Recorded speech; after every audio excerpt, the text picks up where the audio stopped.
ਪਿਛਲੇ 4 ਮਹੀਨੇ ਤੋਂ ਲਗਾਤਾਰ ਕੋਰੋਨਾ ਨੂੰ ਲੈ ਕੇ ਕਈ ਤਰ੍ਹਾਂ ਦੇ ਸਵਾਲ ਨੇ ਜਾਂ ਕਹਿ ਲਈਏ ਕਿ ਕਈ ਤਰ੍ਹਾਂ ਦੇ ਡਾਊਟ ਨੇ, ਜਿਹਦੇ ਵਿੱਚ ਸਭ ਤੋਂ ਵੱਡਾ ਡਾਊਟ ਹੈ ਇਲਾਜ ਨੂੰ ਲੈ ਕੇ।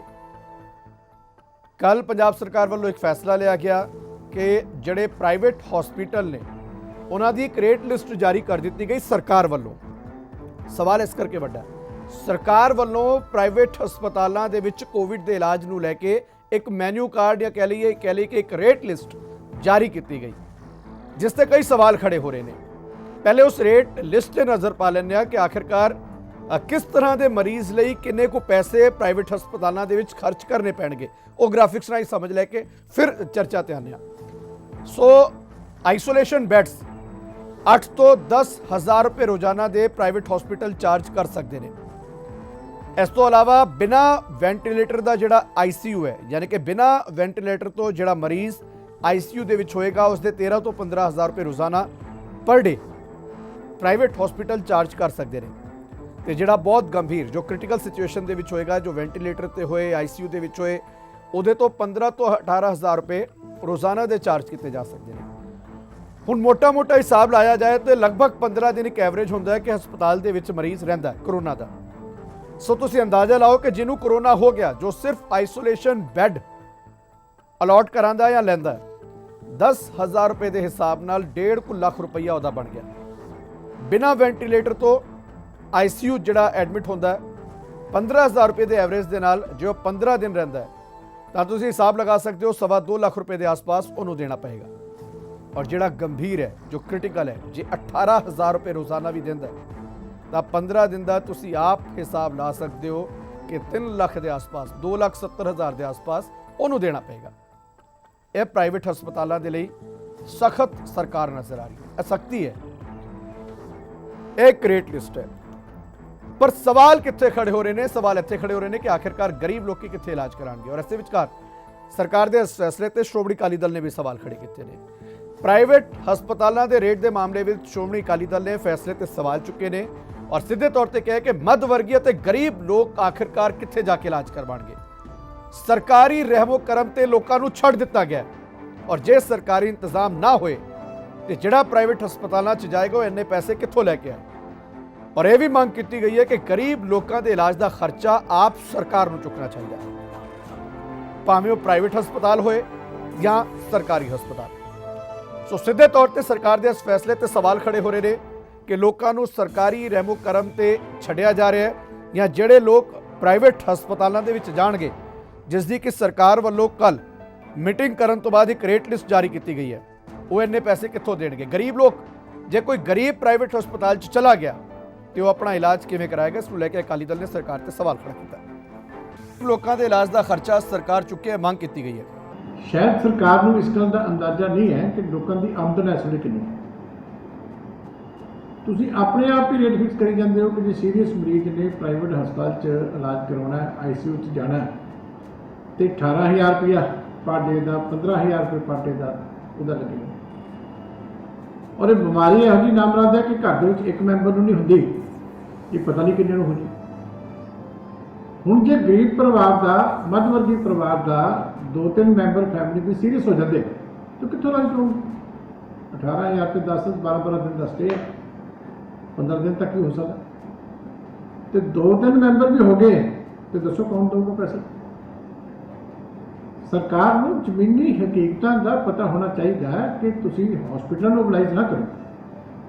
तुसी तो यह कहता कि जो छोटा जहा भी हस्पताल है वो भी 6,000 रुपये, उस तो घट तक कई उसका इलाज करी जा रहे हैं। ये किस तरीके तय होया, कई शंके खड़े कर करके मैं समझदा कि सरकार को पुनर्विचार करना चाहिए। तुसी लोगों की आमदन तो देखो। सेहत मंत्री साहब का बयान आ गया कि ये तो ਜਿਹੜੇ अमीर लोगों वास्ते है, तो ਜਿਹੜਾ गरीब सीरीयस हो जाएगा ਤੁਹਾਡੇ सरकारी ਹਸਪਤਾਲਾਂ ਦੇ ਵਿੱਚ ਇਲਾਜ ਦੀ ਸੁਵਿਧਾ है, वो कितने जाएगी कि गरीब नहीं सीरीयस हो सकता। कि सरकार की सोच ही देखो कितने खड़ी। तुम अपने हस्पताल झाती मार के तो देखो कि उत्थे जी है ICU ਤੁਹਾਡੇ ਜਿਹੜੇ है उसके काम कर पा रहे, सारी सहूलत है उन्होंने। मजबूरी ਨਾਲ ਲੋਕਾਂ ਨੂੰ ਜਾ ਕੇ प्राइवेट हस्पतालों ਦੇ ਵਿੱਚ, प्राइवेट मैडिकल ਕਾਲਜਾਂ 'ਚ ਦਾਖਲ ਹੋਣਾ ਪਿਆ। तो तुसी कहते हैं कि ये अमीर वास्ते, मतलब अमीर की जान बचानी जरूरी है, तो गरीब जो सीरीयस हो गया तो फिर रब हस रहा, उन्होंने जाना पड़ेगा। देखो सरकार तो जी बेकार है, ਸਰਕਾਰ ਤਾਂ ਇਹਨੂੰ ਕਹਿਣਾ ਹੀ ਜਿਹੜਾ ਹੈਗਾ, ਮੈਂ ਸਮਝਦਾ ਕੋਈ ਵਾਜਬ ਨਹੀਂ। ਸਰਕਾਰਾਂ ਦਾ ਤਾਂ ਕੰਮ ਹੀ ਕੋਈ ਨਹੀਂ। ਇਹ ਤਾਂ ਡੰਗ ਪਾ ਰਹੇ ਆ ਕਿ ਆਪ ਸਾਰੇ ਡੁੱਬ ਲੁੱਕ ਕੇ ਇੱਕ ਕਰੀ ਸਰਕਾਰ ਤੇ ਸਰਕਾਰ ਨੇ ਵੱਡੇ ਖੜੇ ਹੋ ਰਹੇ ਨੇ, ਪਰ ਕੁਝ ਸਵਾਲ ਹੋਰ ਵੀ ਨੇ ਜਿਨ੍ਹਾਂ ਤੇ ਨਜ਼ਰ ਪਾ ਕੇ ਸਿੱਧੇ ਚਰਚਾ ਤੇ ਚੱਲਾਂਗੇ। ਮਸਲਾ ਲੋਕਾਂ ਦੀ ਸਿਹਤ ਦਾ, ਮਸਲਾ ਇਸ ਮਹਾਮਾਰੀ ਦਾ, ਔਰ ਉਹ ਵੀ ਉਸ ਵੇਲੇ ਪ੍ਰਾਈਵੇਟ ਹਸਪਤਾਲਾਂ ਦੇ ਰੇਟ ਤੈਅ ਕਰਨਾ। ਇਹਨੂੰ ਚੰਗਾ ਵੀ ਮੰਨਿਆ ਜਾ ਰਿਹਾ, ਕੁਝ ਲੋਕ ਇਹ ਵੀ ਕਹਿ ਰਹੇ ਨੇ ਕਿ ਚੰਗਾ ਹੋਇਆ ਕਿ ਪ੍ਰਾਈਵੇਟ ਹਸਪਤਾਲਾਂ ਦੀ ਲੁੱਟ ਜਿਹੜੀ ਹੈ ਉਹ ਨਹੀਂ ਹੋਏਗੀ। ਪਰ ਦੂਜੇ ਪਾਸੇ ਯਾਨੀ ਕਿ ਉਹ ਲੁੱਟ ਨਹੀਂ ਸਕਣਗੇ, ਪਰ ਦੂਜੇ ਪਾਸੇ ਜਿਹੜੇ ਗਰੀਬ ਲੋਕ ਨੇ ਜਾਂ ਜਦੋਂ ਸਰਕਾਰੀ ਤੰਤਰ ਬਿਲਕੁਲ ਫੇਲ ਹੋ ਗਿਆ ਉਦੋਂ ਕਿੱਥੋਂ ਜਾ ਕੇ ਇਲਾਜ ਉਹ ਕਰਾਉਣਗੇ? ਇੱਕ ਸਭ ਤੋਂ ਵੱਡਾ ਸਵਾਲ। ਕੁਝ ਸਵਾਲ ਉਹਨਾਂ ਤੇ ਨਜ਼ਰ ਪਾ ਕੇ ਸਿੱਧੇ ਚਰਚਾ ਤੇ। ਕਿਵੇਂ ਪੰਜਾਬ ਕਰੋਨਾ ਮੁਕਤ ਹੋਏਗਾ ਜੇ ਅਜਿਹੇ ਫੈਸਲੇ ਹੋਣਗੇ, ਜਾਂ ਸਿੱਧੇ ਤੌਰ ਤੇ ਕਹੀਏ ਜੇ ਪ੍ਰਾਈਵੇਟ ਹਸਪਤਾਲਾਂ ਭਰੋਸੇ ਅਸੀਂ ਲੋਕਾਂ ਨੂੰ ਛੱਡ ਦਾਂਗੇ ਤੇ ਕਿਵੇਂ ਇਲਾਜ ਹੋਏਗਾ? ਗਰੀਬ ਲੋਕਾਂ ਨੂੰ ਕਿਹਦੇ ਸਹਾਰੇ ਸਰਕਾਰ ਆਖਿਰਕਾਰ ਛੱਡ ਰਹੀ ਹੈ?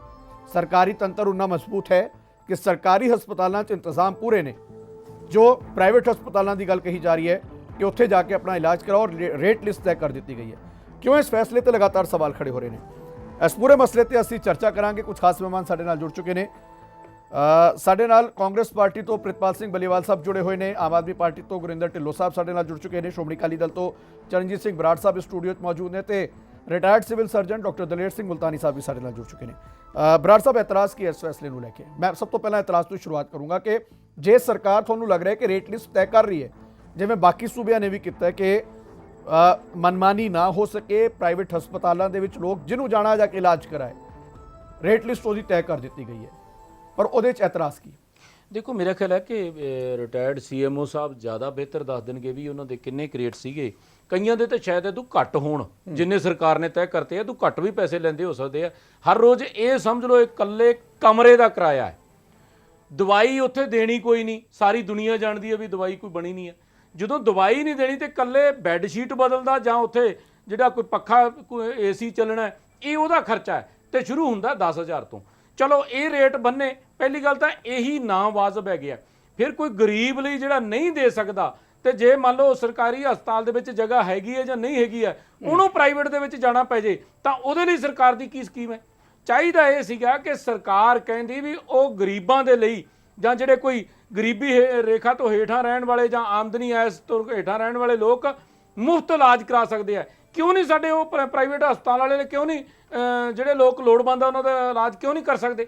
ਇਸ ਕਰਕੇ ਮੈਂ ਸਮਝਦਾ ਕਿ ਕੈਪਟਨ ਅਮਰਿੰਦਰ ਸਿੰਘ ਜੀ ਨੂੰ ਤੇ ਸਮੁੱਚੀ ਉਹਦੀ ਸਰਕਾਰ ਨੂੰ ਪਤਾ ਹੀ ਨਹੀਂ ਕਿ ਦੁਨੀਆ ਦੇ ਵਿੱਚ ਵਾਪਰੀ ਕੀ ਜਾਂਦਾ। ਅੱਜ ਲੋਕਾਂ ਨੂੰ ਤਾਂ ਰੋਟੀ ਦੇ ਲਾਲੇ ਪਏ ਹੋਏ ਆ, ਕਿਉਂਕਿ ਸਾਰੀਆਂ ਆਮਦਨੀਆਂ ਬੰਦ ਹੋਈਆਂ ਪਈਆਂ, ਤੇ ਇਹ ਲੋਕ 18,000 ਰੁਪਏ ਇੱਕ ਦਿਨ ਦਾ ਕਮਰੇ ਦਾ ਕਿਰਾਇਆ ਬੰਨੀ ਜਾਂਦੇ ਆ।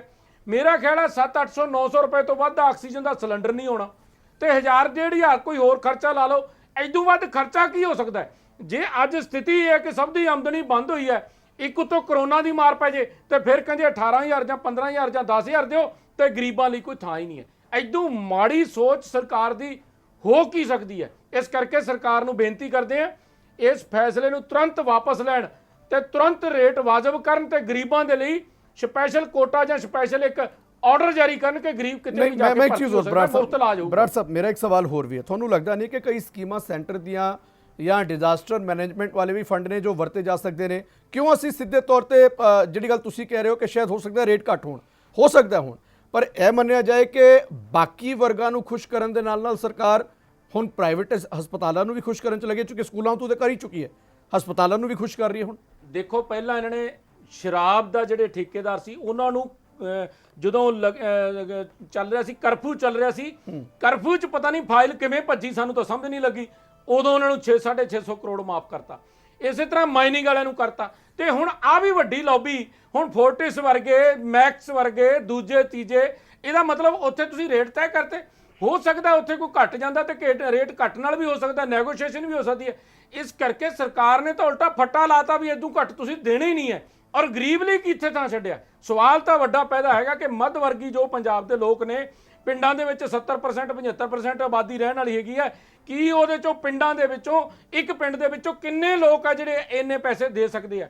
ਬਾਕੀ ਦੀ ਜਿਹੜੀ 90% ਆਬਾਦੀ ਜਾਂ 95% ਆਬਾਦੀ ਪਿੰਡਾਂ ਦੀ ਹੈਗੀ ਹੈ, ਉਹ ਕਿੱਥੇ ਜਾ ਕੇ ਭਰਤੀ ਹੋਣ? ਉਹ ਕੱਲੇ ਤੇ ਕੱਲੇ ਜਿਹੜਾ ਤੁਹਾਡਾ ਬਿਲਕੁਲ ਸਰਕਾਰੀ ਹਸਪਤਾਲਾਂ ਦੇ ਵਿੱਚ ਕੋਈ ਪ੍ਰਬੰਧ ਨਹੀਂ ਹੈ, ਕੋਈ ਹੋਰ ਦਵਾਈਆਂ ਮੰਤਰੀ ਕਹਿੰਦੇ ਖਾ ਗਿਆ, ਉਹਦਾ ਕੋਈ ਘਪਲੇ ਦੀ ਜਾਂਚ ਨਹੀਂ ਹੈ, ਸਾਰਾ ਕੁਝ ਸਾਹਮਣੇ। ਇਸ ਕਰਕੇ ਜੋ ਹਾਲਾਤ ਪੰਜਾਬ ਸਰਕਾਰ ਦੇ ਧਰਤੀ ਤੇ ਬਣੇ ਹੋਏ ਆ, ਮੈਂ ਸਮਝਦਾ ਕਿ ਜਿੱਥੇ ਬਿਮਾਰੀ ਤੋਂ ਸਾਨੂੰ ਫਿਕਰਮੰਦੀ ਹੈ, ਉੱਥੇ ਵੱਡੀ ਬਿਮਾਰੀ ਕਾਂਗਰਸ ਪਾਰਟੀ ਦੀ ਸਰਕਾਰ ਤੋਂ ਹੈ ਕਿ ਕੋਈ ਸਰਕਾਰ ਦੇ ਵਿੱਚ ਪੁੱਛਣ ਵਾਲਾ ਨਹੀਂ ਹੈ। ਜਵਾਬ ਦਿਓ ਬਲੀਵਾਲ ਸਾਹਿਬ।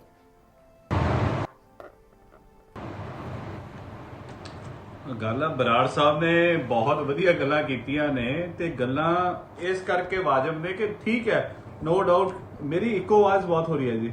मैं कराना ठीक। बलीवाल साहब रखो अपनी गल। ਤੇ ਨੋ ਡਾਊਟ ਰੇਟ ਚਾਰਟ ਤੁਸੀਂ ਵੀ ਸਾਨੂੰ ਦੱਸਦਾ ਹੈਗਾ ਕਿ ਜੋ ਸਰਕਾਰ ਨੇ ਹੁਣ ਜਾ ਕੇ ਫਿਕਸ ਕੀਤੇ ਨੇ, ਕਿਉਂਕਿ ਕਈ ਜਗ੍ਹਾ ਤੋਂ ਕੰਪਲੇਂਟਸ ਆ ਰਹੀਆਂ ਸੀ ਕਿ ਹਸਪੀਟਲਸ ਨੇ ਜਿਹੜੇ ਪ੍ਰਾਈਵੇਟ ਉਹ ਓਵਰਚਾਰਜ ਕਰ ਰਹੇ ਨੇ, ਚਾਹੇ ਉਹ ਡੀਐਮਸੀ ਆਰਕੇ ਨੇ ਚਾਹੇ ਹੋਰ ਨੇ। ਇਹ ਰੇਟਸ ਪਿਛਲੇ 3-4 ਦਿਨ ਪਹਿਲਾਂ ਸੁਪਰੀਮ ਕੋਰਟ ਦੇ ਵਿੱਚ ਵੀ ਸੁਣਵਾਈ ਹੋਈ ਆ ਤੇ ਜਦੋਂ ਇਸ ਮੰਗ ਰੱਖੀ ਗਈ ਕਿ ਇੱਕ ਫਿਕਸ ਰੇਟ ਕਰਤਾ ਜਾਵੇ ਕਰੋਨਾ ਨਾਲ ਲੜਾਈ ਲੜਨ ਲਈ। ਪਹਿਲਾਂ ਟੈਸਟ ਦਾ ਰੇਟ ਦੇ ਰੌਲਾ ਸੀਗਾ, ਉਹ ਟੈਸਟ ਫਿਕਸ ਹੋਇਆ। ਉਸ ਤੋਂ ਬਾਅਦ ਸੁਪਰੀਮ ਕੋਰਟ ਨੇ ਕਿਹਾ ਕਿ ਸਟੇਟ ਵਾਈਜ਼ ਅਲੱਗ-ਅਲੱਗ ਰੀਜ਼ਨਸ ਨੇ ਜਿਹਦੇ ਕਰਕੇ ਸੁਪਰੀਮ ਕੋਰਟ ਇਸ ਨੂੰ ਫਿਕਸ ਨਹੀਂ ਕਰ ਪਾਇਆ। ਯੂਪੀ ਦਾ ਕੀ ਰੇਟ ਆ ਬਰਾੜ ਸਾਹਿਬ, ਕਰਨਾਟਕਾ ਦਾ ਕੀ ਰੇਟ ਆ ਬਰਾੜ ਸਾਹਿਬ, ਹਰਿਆਣਾ ਦਾ ਕੀ ਰੇਟ ਆ ਬਰਾੜ। ਇੰਡੀਆ ਦੇ ਵਿੱਚ 100, 200, 400 ਦਾ ਫਰਕ ਹੈ, ਇਦੋਂ ਜ਼ਿਆਦਾ ਕੋਈ ਫਰਕ ਨਹੀਂ ਹੈਗਾ। ਉੱਥੇ ਤਾਂ ਠੋਕੀਆਂ ਸਰਕਾਰਾਂ ਨੇ।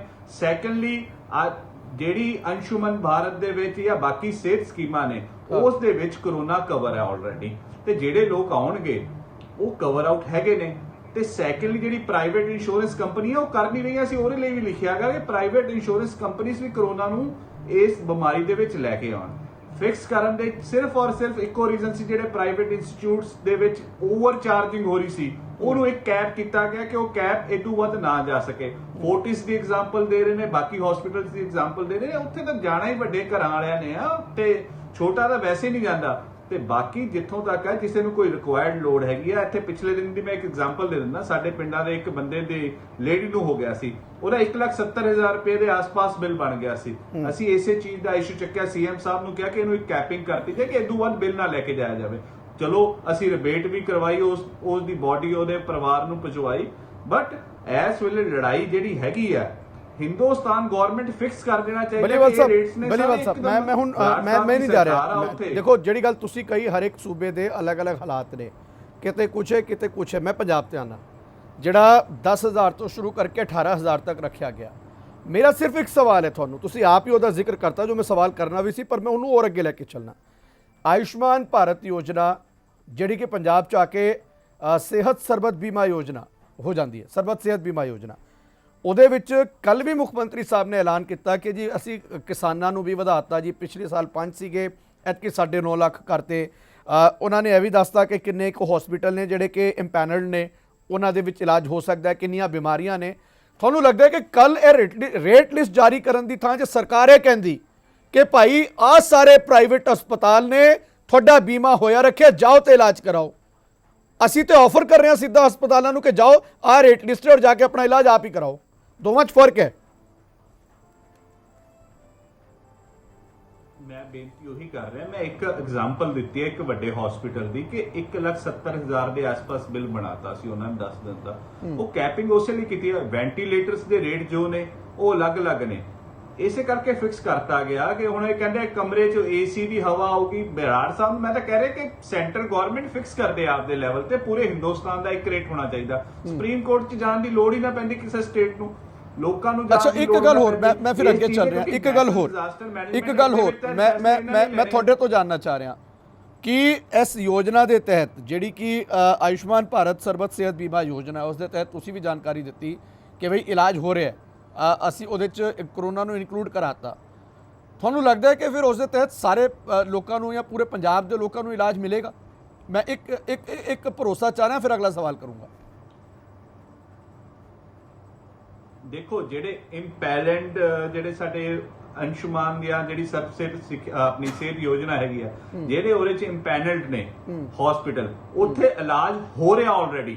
ਅੱਛਾ, ਜਿੰਨੇ ਸਾਡੇ ਲਾਭਪਾਤਰੀ ਇਸ ਯੋਜਨਾ ਦੇ ਵਿੱਚ ਸਿਹਤ ਯੋਜਨਾ ਦੇ ਉਹਨਾਂ ਨੂੰ ਪੈਸਾ ਨਹੀਂ ਦੇਣਾ ਪੈ ਰਿਹਾ ਹੋ ਰਿਹਾ, ਕਿਉਂਕਿ 5 ਲੱਖ ਤੱਕ ਦਾ ਹੈ, ਉਹਨਾਂ ਨੂੰ ਪੈਸੇ ਨਹੀਂ। ਦੇਖੋ ਚਲੋ ਹੁਣ ਮੈਂ ਅਗਲੇ ਤੇ ਆ ਰਿਹਾ। ਮੈਂ ਠੀਕ ਹੈ, ਸਮਝ ਗਿਆ ਬਿਲਕੁਲ। ਮੈਂ ਸਰਕਾਰ ਬਲੀਵਾਲ ਸਾਹਿਬ ਇੱਕ ਮਿੰਟ, ਬਲੀਵਾਲ ਸਾਹਿਬ ਇੱਕ ਮਿੰਟ, ਹੁਣ ਸੁਣ ਲਓ। ਸਰਕਾਰ ਕਲੇਮ ਕਰਦੀ ਹੈ, ਸਰਕਾਰ ਦਾਵਾ ਕਰਦੀ ਹੈ 45 ਲੱਖ ਪਰਿਵਾਰਾਂ ਨੂੰ, ਲੋਕ ਨਹੀਂ 45 ਲੱਖ ਪਰਿਵਾਰਾਂ ਨੂੰ ਅਸੀਂ ਇਸ ਸਕੀਮ ਦਾ ਲਾਹਾ ਦੇ ਰਹੇ ਹਾਂ। ਇੱਕ ਪਰਿਵਾਰ 'ਚ 5 ਜੀ ਹੋਏ ਤੇ 2 ਕਰੋੜ ਪੂਰੇ ਪੰਜਾਬ ਦੀ ਆਬਾਦੀ, ਅਸੀਂ 5 ਬੰਦੇ ਬੈਠੇ ਹਾਂ, ਕੋਈ ਇੱਕ ਵੀ ਕਹਿ ਦੇ ਕਿ ਮੇਰਾ ਉਹ ਸਕੀਮ ਦੇ ਤਹਿਤ ਬੀਮਾ ਹੋਇਆ ਪਿਆ। ਤੁਹਾਡਾ ਹੋਇਆ ਬਲੀਵਾਲ ਸਾਹਿਬ? ਦੇਖੋ ਤੁਹਾਡਾ ਹੋਇਆ? 1 ਕਰੋੜ 49 ਤੁਹਾਡਾ ਹੋਇਆ? ਮੇਰਾ ਸਵਾਲ, ਮੈਂ ਅੱਗੇ ਜਾਊਂਗਾ ਫਿਰ। ਤੁਹਾਡਾ ਹੋਇਆ? ਦੇਖੋ ਮੇਰੀ ਬੇਨਤੀ ਹੈ ਮੇਰਾ ਨਹੀਂ ਹੋਇਆ। ਮੁਲਤਾਨੀ ਸਾਹਿਬ ਤੁਹਾਡਾ ਹੋਇਆ? ਆਲਰੇਡੀ ਪਹਿਲਾਂ ਤੋਂ ਓਰੀਐਂਟਲ ਦੀ ਮੈਂ ਯੂਜ਼ ਕਰਦਾ। ਬਰਾੜ ਸਾਹਿਬ ਤੁਹਾਡਾ ਹੋਇਆ? ਠੀਕ ਹੈ ਜੀ, ਮੈਂ ਤੁਹਾਡਾ ਹੋਇਆ? ਪ੍ਰਾਈਵੇਟ ਇੰਸ਼ੋਰੈਂਸ 10 ਸਾਲ ਜਵਾਬ ਦਿਓ। ਮੈਂ ਤੁਹਾਨੂੰ ਇਹ ਗੱਲ ਦੱਸ ਦਵਾਂ ਕਿ ਤੁਸੀਂ ਉਹਨਾਂ ਕੋਲ ਸਵਾਲ ਪੁੱਛਦੇ ਹੋ, ਸ਼ਾਇਦ ਉਹਨਾਂ ਨੂੰ ਭਲੀਆ ਸਾਹਿਬ ਨੂੰ ਇਸ ਗੱਲ ਦਾ ਨਾ ਪਤਾ ਹੋਵੇ। ਪੰਜਾਬ ਗਵਰਨਮੈਂਟ ਨੇ ਜਿਹੜੀ ਅਗਸਤ 2019 ਦੇ ਵਿੱਚ ਇਹ ਸਰਬੱਤ ਸਿਹਤ ਬੀਮਾ ਯੋਜਨਾ ਆਯੁਸ਼ਮਾਨ ਭਾਰਤ ਨਾਲ ਯਾਦ ਕੀਤੀ ਸੀ, SSBABY ਕਹਿੰਦੇ ਆਪਾਂ ਉਸ ਨੂੰ। ਉਸ ਦੇ ਅੰਡਰ ਜਦੋਂ ਮੈਂ ਅਜੇ ਨੌਕਰੀ ਛੱਡੀ ਸੀਗੀ, ਉਹਦੇ ਸਿਰਫ ਸਭ ਤੋਂ ਜ਼ਿਆਦਾ ਜਿਹੜੇ ਅਸੀਂ ਕਾਰਡ ਅਸੀਂ ਬਣਾਏ ਸੀ ਉਹ ਸੀਗੇ ਤਕਰੀਬਨ 20% ਫਾਜ਼ਿਲਕਾ ਜ਼ਿਲ੍ਹੇ 'ਚ। ਬਾਕੀ ਸਾਰੇ ਜ਼ਿਲ੍ਹਿਆਂ ਦੇ ਸਾਰੇ 10% ਤੋਂ ਜ਼ਿਆਦਾ ਕਾਰਡ ਹੀ ਨਹੀਂ ਸੀ ਬਣੇ। ਤੇ ਇਹ ਮੈਨੂੰ ਲੱਗਦਾ ਲੇਟੈਸਟ ਵੀ ਜਿਹੜਾ ਹੈਗਾ ਇਹ 20% ਤੋਂ ਜ਼ਿਆਦਾ ਨਹੀਂ ਹੈ। ਇਹ ਜਿਹੜੀ 33 ਲੱਖ ਫੈਮਿਲੀਜ਼ ਇੱਕ ਸੀਗੀਆਂ, 14 ਲੱਖ ਫੈਮਿਲੀਜ਼ ਜਿਹੜੀਆਂ ਸੀਗੀਆਂ ਉਹ ਆਯੁਸ਼ਮਾਨ ਭਾਰਤ ਦੇ ਅੰਡਰ ਸੀਗੀਆਂ, ਤੇ 33 ਲੱਖ ਫੈਮਿਲੀਜ਼ ਜਿਹੜੀਆਂ ਸੀਗੀਆਂ ਉਹ ਪੰਜਾਬ ਗਵਰਨਮੈਂਟ ਨੇ ਸਰਬੱਤ ਸਿਹਤ ਬੀਮਾ ਯੋਜਨਾ ਦੇ ਅੰਡਰ ਕੀਤੀਆਂ ਸੀਗੀਆਂ। ਲੇਕਿਨ ਉਹ 15-20% ਤੋਂ ਜ਼ਿਆਦਾ ਨਹੀਂ ਹੋ ਸਕਿਆ ਹੋਇਆ, ਉਹਨਾਂ ਦੇ ਕਾਰਡ ਨਹੀਂ ਬਣੇ ਹੋਏ। ਫਿਰ ਉਹ ਕਾਰਡ ਜਿਹੜੇ ਹੈਗੇ ਆ ਉਹ ਹਰ ਥਾਂ 'ਤੇ ਚੱਲਦੇ ਨਹੀਂ ਹੈ ਵਿੱਚ ਵੈਸੇ ਵੀ। ਪਰ ਜਿਹੜਾ ਤੁਸੀਂ ਸਵਾਲ ਅੱਜ ਕੁਝ ਹੋਰ ਹੈ ਵਿੱਚ ਜਿਹੜਾ ਤੁਸੀਂ ਆਪਾਂ ਥੋੜ੍ਹਾ ਜਿਹਾ ਉਸ ਨੂੰ ਮੇਰੇ ਖਿਆਲ ਕਲੈਰੀਫਾਈ ਕਰ ਦਈਏ ਤਾਂ ਜ਼ਿਆਦਾ ਠੀਕ ਰਹੇਗਾ। ਦੇਖੋ ਇਹ ਗੱਲ ਪਹਿਲੇ ਦਿਨ ਤੋਂ ਹੋਈ ਸੀ ਕਿ ਕਰੋਨਾ ਜਿਹੜਾ ਹੈ ਇਹ 2 ਪਾਰਟ ਦੇ ਵਿੱਚ ਇਸ ਦਾ ਗਵਰਨਮੈਂਟ ਜਿਹੜੀ ਹੈਗੀ ਆ ਉਹ ਕੰਮ ਕਰੇਗੀ। ਇੱਕ ਹੈਗਾ ਲੋਕਾਂ ਨੂੰ ਅਵੇਅਰਨੈਸ ਕਰਨਾ, ਜਿਹਨੂੰ ਆਪਾਂ ਸਟੇਜ 1 ਐਂਡ 2 ਕਿਹਾ ਗਿਆ ਸੀਗਾ, ਔਰ ਉਹ ਸਟੇਜ ਆਪਣੀ ਕਾਫੀ ਜ਼ਿਆਦਾ ਵਧੀਆ ਹੈਗੀ ਆ, ਆਪਾਂ ਨੂੰ ਮੰਨਣਾ ਪਏਗਾ। ਉਸ ਕਰਕੇ ਹੀ ਅੱਜ ਪੰਜਾਬ ਜਿਹੜਾ ਹੈਗਾ ਉਹ ਕੋਵਿਡ ਤੋਂ ਕੰਪੈਰੇਟਿਵਲੀ ਕੰਟਰੋਲਡ ਹੈ। ਸੈਕੰਡ ਪਾਰਟ ਉਹਦਾ ਸੀਗਾ ਕਿ ਜੇ ਸਟੇਜ 3 ਆਈ ਜਿਹਦੇ 'ਚ ਆਪਾਂ ਨੂੰ ਕੰਟੈਕਟ ਦਾ ਨਹੀਂ ਪਤਾ ਲੱਗਣਾ, ਬਿਮਾਰੀ ਵਧੇਗੀ, ਤੁਹਾਡੇ ਕੋਲ ਮਰੀਜ਼ ਆਉਣਗੇ, ਉਹ ਮਰੀਜ਼ ਆਪਾਂ ਰੱਖਣੇ ਕਿੱਥੇ ਹੈ? ਪੰਜਾਬ ਦੇ ਵਿੱਚ ਜਿਹੜੇ ਡਿਸਟ੍ਰਿਕਟਸ ਹਸਪੀਟਲਸ ਨੇ 1 ਜਾਂ 2 ਨੂੰ ਛੱਡ ਕੇ 2 ਹੈ ਸ਼ਾਇਦ ਜਿਨ੍ਹਾਂ ਕੋਲ ICU ਹੈ, ਬਾਕੀ ਤਾਂ ICU ਹੀ ਨਹੀਂ ਹੈ। ਤਾਂ ਜਾਂ ਤਾਂ ਉਹ ਹੈਗੇ ਮੈਡੀਕਲ ਕਾਲਜ ਦੇ ਵਿੱਚ ਜਾਂ ਫਿਰ ਉਹ ਪ੍ਰਾਈਵੇਟ ਦੇ ਵਿੱਚ ਨੇ। ਜਿਹੜੀ ਇੱਥੇ ਸਵਾਲ ਪੈਦਾ ਹੋਇਆ ਸੀਗਾ, ਜੇ ਤੁਹਾਨੂੰ ਥੋੜ੍ਹਾ ਜਿਹਾ ਯਾਦ ਹੋਵੇ ਤਾਂ ਇਹ ਜਿਹੜਾ ਕਲੀਨਿਕਲ ਐਸਟੈਬਲਿਸ਼ਮੈਂਟ ਬਿੱਲ ਜਿਹੜਾ ਹੈਗਾ, ਜਿਹੜਾ ਇਹ ਐਕਟਿਵ ਕੀਤਾ ਸੀਗਾ 1 ਜੁਲਾਈ ਤੋਂ ਆਰਡੀਨੈਂਸ ਰਾਹੀਂ, ਉਸ ਦੇ ਵਿੱਚ ਇਹ ਗੱਲ ਕਹੀ ਗਈ ਸੀ ਕਿ ਅਸੀਂ ਰੇਟ ਫਿਕਸ ਕਰਨੇ ਆ ਵਿੱਚ ਜਿਹੜੇ ਹੈਗੇ, ਕਿਉਂਕਿ ਰੇਟ ਜਿਹੜੇ ਹੈਗੇ ਪ੍ਰਾਈਵੇਟ ਹਸਪੀਟਲਸ ਅਨਲਿਮਿਟਡ ਚਲਾ ਰਹੇ ਸੀ। ਔਰ ਜਿਹੜੀ ਲੁੱਟ ਖਸੁੱਟ, ਇਹੀ ਮੈਂ ਵਰਡ ਯੂਜ਼ ਕਰੂੰਗਾ, ਜਿਹੜੀ ਹੋ ਰਹੀ ਸੀ ਉਸ ਦੇ ਅਗੇਂਸਟ ਸਰਕਾਰ ਨੇ ਐਕਟ ਕਰਨ ਵਾਸਤੇ ਇਹ ਜਿਹੜਾ ਕਲੀਨਿਕਲ ਐਸਟੈਬਲਿਸ਼ਮੈਂਟ ਬਿੱਲ ਬਣਾਇਆ ਸੀਗਾ। ਹੁਣ ਅੱਜ ਜਿਹੜਾ ਸਵਾਲ ਪੈਦਾ ਹੋਇਆ, ਇਹ ਜਿਹੜੀ ਕੱਲ ਨੋਟੀਫਿਕੇਸ਼ਨ ਹੋ ਕੇ ਜਿਹੜੇ ਕੇਸਿਸ ਜਿਹੜੇ ਪ੍ਰਾਈਵੇਟ ਹਸਪੀਟਲਸ ਨੇ ਉਹਨਾਂ ਦੇ ਰੇਟ ਫਿਕਸ ਕੀਤੇ ਗਏ ਨੇ। ਕਿਉਂ ਕੀਤੇ ਗਏ ਹੈ? ਇੱਕ ਨੰਬਰ 1 ਕਿ ਉਹਦੇ 'ਚ ਜਿਹੜੀ ਗਵਰਨਮੈਂਟ ਦਾ ਆਪਣਾ ਸੈਟਅਪ ਹੈ, ਜਿਹੜਾ ਗਵਰਨਮੈਂਟ ਦਾ ਸੈਟਅਪ ਮਰੀਜ਼ ਨੂੰ ਟਰੀਟ ਕਰਨ ਵਾਸਤੇ ਉਹ ਕੋਈ ਬਹੁਤਾ ਵਧੀਆ ਨਹੀਂ ਹੈ। ਉਹਦੇ 'ਚ ਤਾਂ ਮੈਂ ਹਮੇਸ਼ਾ ਇੱਕ ਵਰਡ ਯੂਜ਼ ਕਰਦਾ ਕਿ ਪੰਜਾਬ ਗਵਰਨਮੈਂਟ ਦੀ ਸਿਹਤ ਮਹਿਕਮੇ ਦੀ ਸਿਹਤ ਖਰਾਬ ਹੈ, ਮੰਨ ਲੈਣਾ ਚਾਹੀਦਾ ਆਪਾਂ ਨੂੰ। ਪਰ ਉਹਦੇ 'ਚ ਇਹ ਸੀ ਕਿ ਜਿਹੜੇ ਪ੍ਰਾਈਵੇਟ ਹਸਪੀਟਲਸ ਨੇ ਉਹਨਾਂ ਦੀ ਜਿਹੜਾ ਪਹਿਲਾਂ ਜਿਸ ਤਰ੍ਹਾਂ ਮੈਂ ਵਰਡ ਯੂਜ਼ ਕੀਤਾ ਕਿ ਕਲੀਨਿਕਲ ਐਸਟੈਬਲਿਸ਼ਮੈਂਟ ਐਕਟ ਦੇ ਅੰਡਰ ਵੀ ਉਹਨਾਂ ਦੇ ਰੇਟ ਫਿਕਸ ਕਰਨੇ ਸੀਗੇ, ਜਿਹਦੇ 'ਚ ਪੰਜਾਬ ਗਵਰਨਮੈਂਟ ਨੇ 50 ਬੈੱਡਡ ਔਰ ਉਸ ਤੋਂ ਅਬਾਵ ਵਾਲਿਆਂ 'ਤੇ ਕੀਤਾ ਸੀਗਾ। ਇਸ ਕਰਕੇ ਇਹ ਜਿਹੜਾ ਆਪਾਂ ਕਹਿ ਰਹੇ ਹਾਂ ਨਾ ਕਿ ਗਰੀਬ ਕਿੱਥੇ ਜਾਊਗਾ, ਇੱਦਾਂ ਨਹੀਂ ਹੈ। ਵਿੱਚ ਸਵਾਲ ਇਹ ਨਹੀਂ ਹੈ, ਸਵਾਲ ਸਿਰਫ ਇਹ ਹੈਗਾ ਕਿ ਕੋਵਿਡ ਦਾ ਇਲਾਜ ਸਰਕਾਰ ਮੁਫਤ ਕਰਦੀ ਹੈ, ਆਪਾਂ ਨੂੰ ਸਾਰਿਆਂ ਨੂੰ ਮੰਨ ਲੈਣਾ ਚਾਹੀਦਾ। First part. ਨੰਬਰ 2 ਇਹ ਸੀਗਾ ਕਿ ਜਿਹੜੇ ਕੇਸਾਂ ਨੂੰ ਪੰਜਾਬ ਗਵਰਨਮੈਂਟ ਦੇ ਹਸਪਤਾਲ ਨਹੀਂ ਟਰੀਟ ਕਰ ਪਾਣਗੇ, ਜਿਹੜੇ ਕਿ ਮੈਂ ਪਹਿਲਾਂ ਕਹਿ ਰਿਹਾ ਕਿ ਬਹੁਤ ਹੀ ਮਿਨੀਮਲ ਹੈਗਾ, ਉਹਨਾਂ ਨੂੰ ਫਿਰ ਗਵਰਨਮੈਂਟ ਪ੍ਰਾਈਵੇਟ ਹਸਪੀਟਲ ਦੇ ਵਿੱਚ ਰੈਫਰ ਕੀਤਾ ਜਾਏਗਾ। ਠੀਕ, ਉਹ ਜਿਹੜਾ ਰੈਫਰਲ ਹੈ ਉਹਦੇ 'ਚ ਸਾਰਾ ਕੁਝ ਘਪਲੇ ਜਿਹੜੇ ਹੋਣੇ ਆ ਵਿੱਚ, ਜੋ ਜੇ ਤੁਸੀਂ ਦੇਖਿਆ ਹੋਵੇ ਤਾਂ ਹੁਣੇ ਜਿਹੜਾ ਤੁਸੀਂ ਆਯੁਸ਼ਮਾਨ ਭਾਰਤ ਦੀ ਗੱਲ ਕੀਤੀ ਹੈ ਨਾ, ਔਰ ਇਹਦੇ 'ਚ ਆ ਤੁਹਾਡੇ ਹੋਇਆ ਮਾਨਸਾ ਜਿਹੜਾ ਹੈਗਾ ਉਹ ਸਾਰਾ ਹੀ ਹਸਪਤਾਲ ਆਲਮੋਸਟ ਅੰਦਰ ਬੈਠਾ, ਹੁਣ ਸਾਰਿਆਂ ਦੇ ਅਗੇਂਸਟ FIR ਹੋਈ ਹੈ। ਤੁਹਾਡੇ ਉਹ ਜਿਹੜਾ ਹੈ ਉੱਥੇ ਅੰਮ੍ਰਿਤਸਰ ਇਹ ਗੱਲ ਹੋਈ ਹੈ। ਹੋਰ ਵੀ ਬਹੁਤ ਸਾਰੇ ਇੱਦਾਂ ਦੇ ਜਿਹੜੇ ਹੈਗੇ ਉਹ ਇਸ਼ੂ ਆਏ ਹੈ ਕਿ ਪ੍ਰਾਈਵੇਟ ਹਸਪੀਟਲਸ ਦੇ ਵਿੱਚ ਇਸ ਇਸ਼ੂ ਨੂੰ ਲੈ ਕੇ ਵੀ ਕਾਫੀ ਲੁੱਟ ਖਸੁੱਟ ਹੁੰਦੀ ਹੈ, ਜਿਹਦੇ 'ਚ ਗਵਰਨਮੈਂਟ ਜਿਹੜੀ ਹੈਗੀ ਆ ਉਹ ਪੈਸੇ ਦਿੰਦੀ ਹੈ। ਪਰ ਮੈਂ ਇਹ ਗੱਲ ਕਲੀਅਰ ਕਰਦਾ ਮੈਂ ਗਵਰਨਮੈਂਟ ਦੇ ਕੁਝ ਮੇਰੀ ਇਨਫੋਰਮੇਸ਼ਨ ਜਿਹੜੀ ਹੈਗੀ ਆ ਉਹ ਇਹ ਹੈਗੀ ਹੈ ਕਿ ਕੋਵਿਡ ਦਾ ਮੁਫਤ ਇਲਾਜ ਕੀਤਾ ਜਾਏਗਾ। ਆਪਾਂ ਇਹ ਨਹੀਂ ਸਵਾਲ ਉਹ ਪ੍ਰਾਈਵੇਟ ਹਸਪਤਾਲਾਂ ਨੂੰ ਲੈ ਕੇ ਨਹੀਂ, ਪ੍ਰਾਈਵੇਟ ਹਸਪਤਾਲਾਂ ਦੇ ਵਿੱਚ ਜਿਹੜੇ ਉੱਥੇ ਚਲੇ ਗਏ ਉਹਨਾਂ ਦਾ ਕੀ? ਨਹੀਂ, ਉਹਨਾਂ ਦੇ ਪੈਸੇ ਗਵਰਨਮੈਂਟ ਨੇ ਦੇਣੇ ਨੇ, ਲੇਕਿਨ ਗਵਰਨਮੈਂਟ ਨੇ ਇੱਕ ਰੇਟ ਫਿਕਸ ਕਰ ਦਿੱਤਾ, ਉਸ ਤੋਂ ਉੱਪਰ ਨਹੀਂ ਦੇਣੇ ਵਿੱਚ ਪੈਸੇ ਜਿਹੜੇ ਕਿ ਇਸ ਵਾਰ। ਪਰ ਜਿਹੜਾ ਰੇਟ ਹੈ ਮੁਲਤਾਨੀ ਸਾਹਿਬ 10,000 15,000 18,000, ਹਾਂਜੀ, ਤੁਹਾਨੂੰ ਲੱਗਦਾ ਹੈ ਕਿ ਜੇ ਕੋਈ ਗਰੀਬ ਪਰਿਵਾਰ ਦਾ ਬੰਦਾ ਜੇ ਉੱਥੇ ਸ਼ਿਫਟ ਹੋ ਗਿਆ, ਆਪਾਂ ਗਰੀਬ ਦੀ ਗੱਲ ਨਹੀਂ ਨਾ ਕਰੀ, ਕਿਉਂਕਿ ਪੈਸੇ ਤਾਂ ਗਵਰਨਮੈਂਟ ਨੇ ਦੇਣੇ ਆ। ਕਿੱਥੇ ਆਪਾਂ- ਦੇਣੇ? ਮੇਰਾ ਨਹੀਂ ਖਿਆਲ ਜੀ ਇਹ ਗੱਲ ਕਲੀਅਰ ਹੈਗੀ ਹੈ। ਪੈਸੇ ਗਵਰਨਮੈਂਟ ਨੇ ਦੇਣੇ ਆ। ਜਿਹੜਾ ਕੇਸ ਰੈਫਰ ਹੋ ਕੇ ਆਏਗਾ ਸਰਕਾਰ ਦੇ ਕੋਲੋਂ ਜਿਹੜਾ ਹਸਪੀਟਲ ਦੇ ਵਿੱਚੋਂ ਰੈਫਰ ਹੋ ਕੇ ਆਏਗਾ ਉਹਦੇ ਪੈਸੇ ਉਹਨਾਂ ਨੇ ਦੇਣੇ ਆ। ਪਰ ਪ੍ਰੋਬਲਮ ਸਭ ਤੋਂ ਵੱਡੀ ਨਹੀਂ, ਇੱਥੇ ਕਈ ਕੇਸ ਆਏ ਨੇ, ਦੇਖੋ ਮੁਲਤਾਨੀ ਸਾਹਿਬ, ਕਈ ਕੇਸ ਜਿਹੜਾ ਪੰਜਾਬ ਕੇਸ ਚ ਆਏ ਨੇ। ਨਹੀਂ, ਦੇਖੋ ਲੁਧਿਆਣੇ ਇਹ ਗੱਲ ਹੋਈ, ਸਭ ਤੋਂ ਪਹਿਲਾਂ ਗੱਲ ਜਿਹੜੀ ਸੀ ਸਭ ਤੋਂ ਪਹਿਲਾਂ ਲੁਧਿਆਣੇ ਲੁਧਿਆਣੇ ਹੋਈ, ਹੋਈ। ਬਿਲਕੁਲ ਸਭ ਤੋਂ ਪਹਿਲਾਂ ਲੁਧਿਆਣੇ ਹੋਈ ਸੀ। ਜੇ ਹੁਣ ਕੋਈ ਮਰੀਜ਼ ਜਿਹੜਾ ਹੈਗਾ ਬਿਨਾਂ ਸਰਕਾਰ ਨੂੰ ਦੱਸੇ ਹੋਏ ਜਿਹੜਾ ਹੈਗਾ ਰੈਫਰ ਹੋਏ ਉਹ ਕਿਸੇ ਪ੍ਰਾਈਵੇਟ ਹਸਪੀਟਲ 'ਚ ਜਾਏਗਾ ਤਾਂ ਫਿਰ ਪ੍ਰਾਈਵੇਟ ਹਸਪੀਟਲ ਨੇ ਆਪਣੇ ਪੈਸੇ ਲੈਣੇ। ਆਪਾਂ ਨੂੰ ਇਹ ਗੱਲ ਕਲੀਅਰ ਹੋਣੀ ਚਾਹੀਦੀ ਠੀਕ ਹੈ। ਹਾਂ, ਕਿਉਂਕਿ ਮੈਂ ਕਿਸੇ ਪਾਰਟੀ ਨੂੰ ਸਪੋਰਟ ਨਹੀਂ ਕਰ ਰਿਹਾ, ਮੈਂ ਫੈਕਟਸ ਦੀ ਗੱਲ ਕਰ ਰਿਹਾ। ਠੀਕ ਹੈ, ਢਿੱਲੋਂ ਸਾਹਿਬ ਆ ਰਹੇ ਫਿਰ। ਵਧਵਾ ਜੀ, ਸਾਰੇ ਪੈਨਲਿਸਟ ਨੇ ਆਪਣੇ ਆਪਣੇ ਦੱਸੀਆਂ ਆ। ਸਭ ਤੋਂ ਪਹਿਲਾਂ ਮੈਂ ਇਹ ਗੱਲ ਕਲੀਅਰ ਕਰਦੇ ਆ ਕਿ ਪੰਜਾਬ ਦੇ ਵਿੱਚ ਤਾਂ ਟੈਸਟਿੰਗ ਦੇ ਵੀ ਪੈਸੇ ਦਿੱਤੇ ਜਾ ਰਹੇ ਆ। ਮੁਲਤਾਨੀ ਜੀ, ਤੁਸੀਂ ਜਿਹੜੀ ਗੱਲ ਕਹਿ ਰਹੇ ਹੋ, ਮੇਰੇ ਖਿਆਲ 'ਚ ਇਹ ਗੱਲ ਸਹੀ ਨਹੀਂ ਕਿ ਗਵਰਨਮੈਂਟ ਨੇ ਪੈਸੇ ਦੇਣੇ ਆ। ਗਰੀਬ ਦੀ ਗੱਲ ਜਿਹੜੀ ਆ ਉਹ ਗਰੀਬ ਦੀ ਹੋ ਰਹੇਗੀ। ਗਰੀਬ ਦੀ ਗੱਲ ਨਹੀਂ, ਸਰਕਾਰੀ ਹਸਪੀਟਲ ਸਰ ਕੋਈ ਪੈਸਾ ਨਹੀਂ ਲੱਗਦਾ। ਨਹੀਂ, ਤੁਸੀਂ ਗੱਲ ਜਿਹੜੀ ਹੈਗੀ ਉਸ ਨੂੰ ਕਲੀਅਰ ਕਰ ਲਓ ਪਹਿਲਾਂ। ਜਿਹੜਾ ਕੇਸ ਸਰਕਾਰੀ ਤੌਰ ਤੇ ਕਿਤੇ ਵੀ ਜਾਊਗਾ ਉਹਦੇ ਤੱਕ ਕੋਈ ਪੈਸਾ ਨਹੀਂ ਹੈ, ਚਾਹੇ ਉਹ ਗਰੀਬ ਹੋਵੇ ਚਾਹੇ ਅਮੀਰ ਹੋਵੇ। ਜੇ ਕੋਈ ਬੰਦਾ ਆਪਣੇ ਲੈਵਲ ਤੇ ਆਪੇ ਜਾ ਰਿਹਾ ਤਾਂ ਫਿਰ ਉਹਦੀ ਸਰਕਾਰ ਨੂੰ ਕੀ ਪਤਾ ਲੱਗਦਾ? ਜਾਣਾ ਤਾਂ ਆਪਣੇ ਲੈਵਲ ਤੇ ਪੈਣਾ। ਨਹੀਂ, ਮੇਰੀ ਗੱਲ ਸੁਣੋ, ਦੇਖੋ ਮੁਲਤਾਨੀ ਸਾਹਿਬ, ਜੇ ਕੰਟੈਕਟ ਵਾਲਾ ਕੋਈ ਕੇਸ ਹੈ, ਠੀਕ ਹੈ, ਉਹ ਤੇ ਸਰਕਾਰ ਲੈ ਜਾਏਗੀ ਵੀ ਠੀਕ ਹੈ ਉਹ ਪੋਜ਼ਿਟਿਵ ਆਇਆ, ਤੁਸੀਂ ਸੰਪਰਕ ਚ ਆਏ।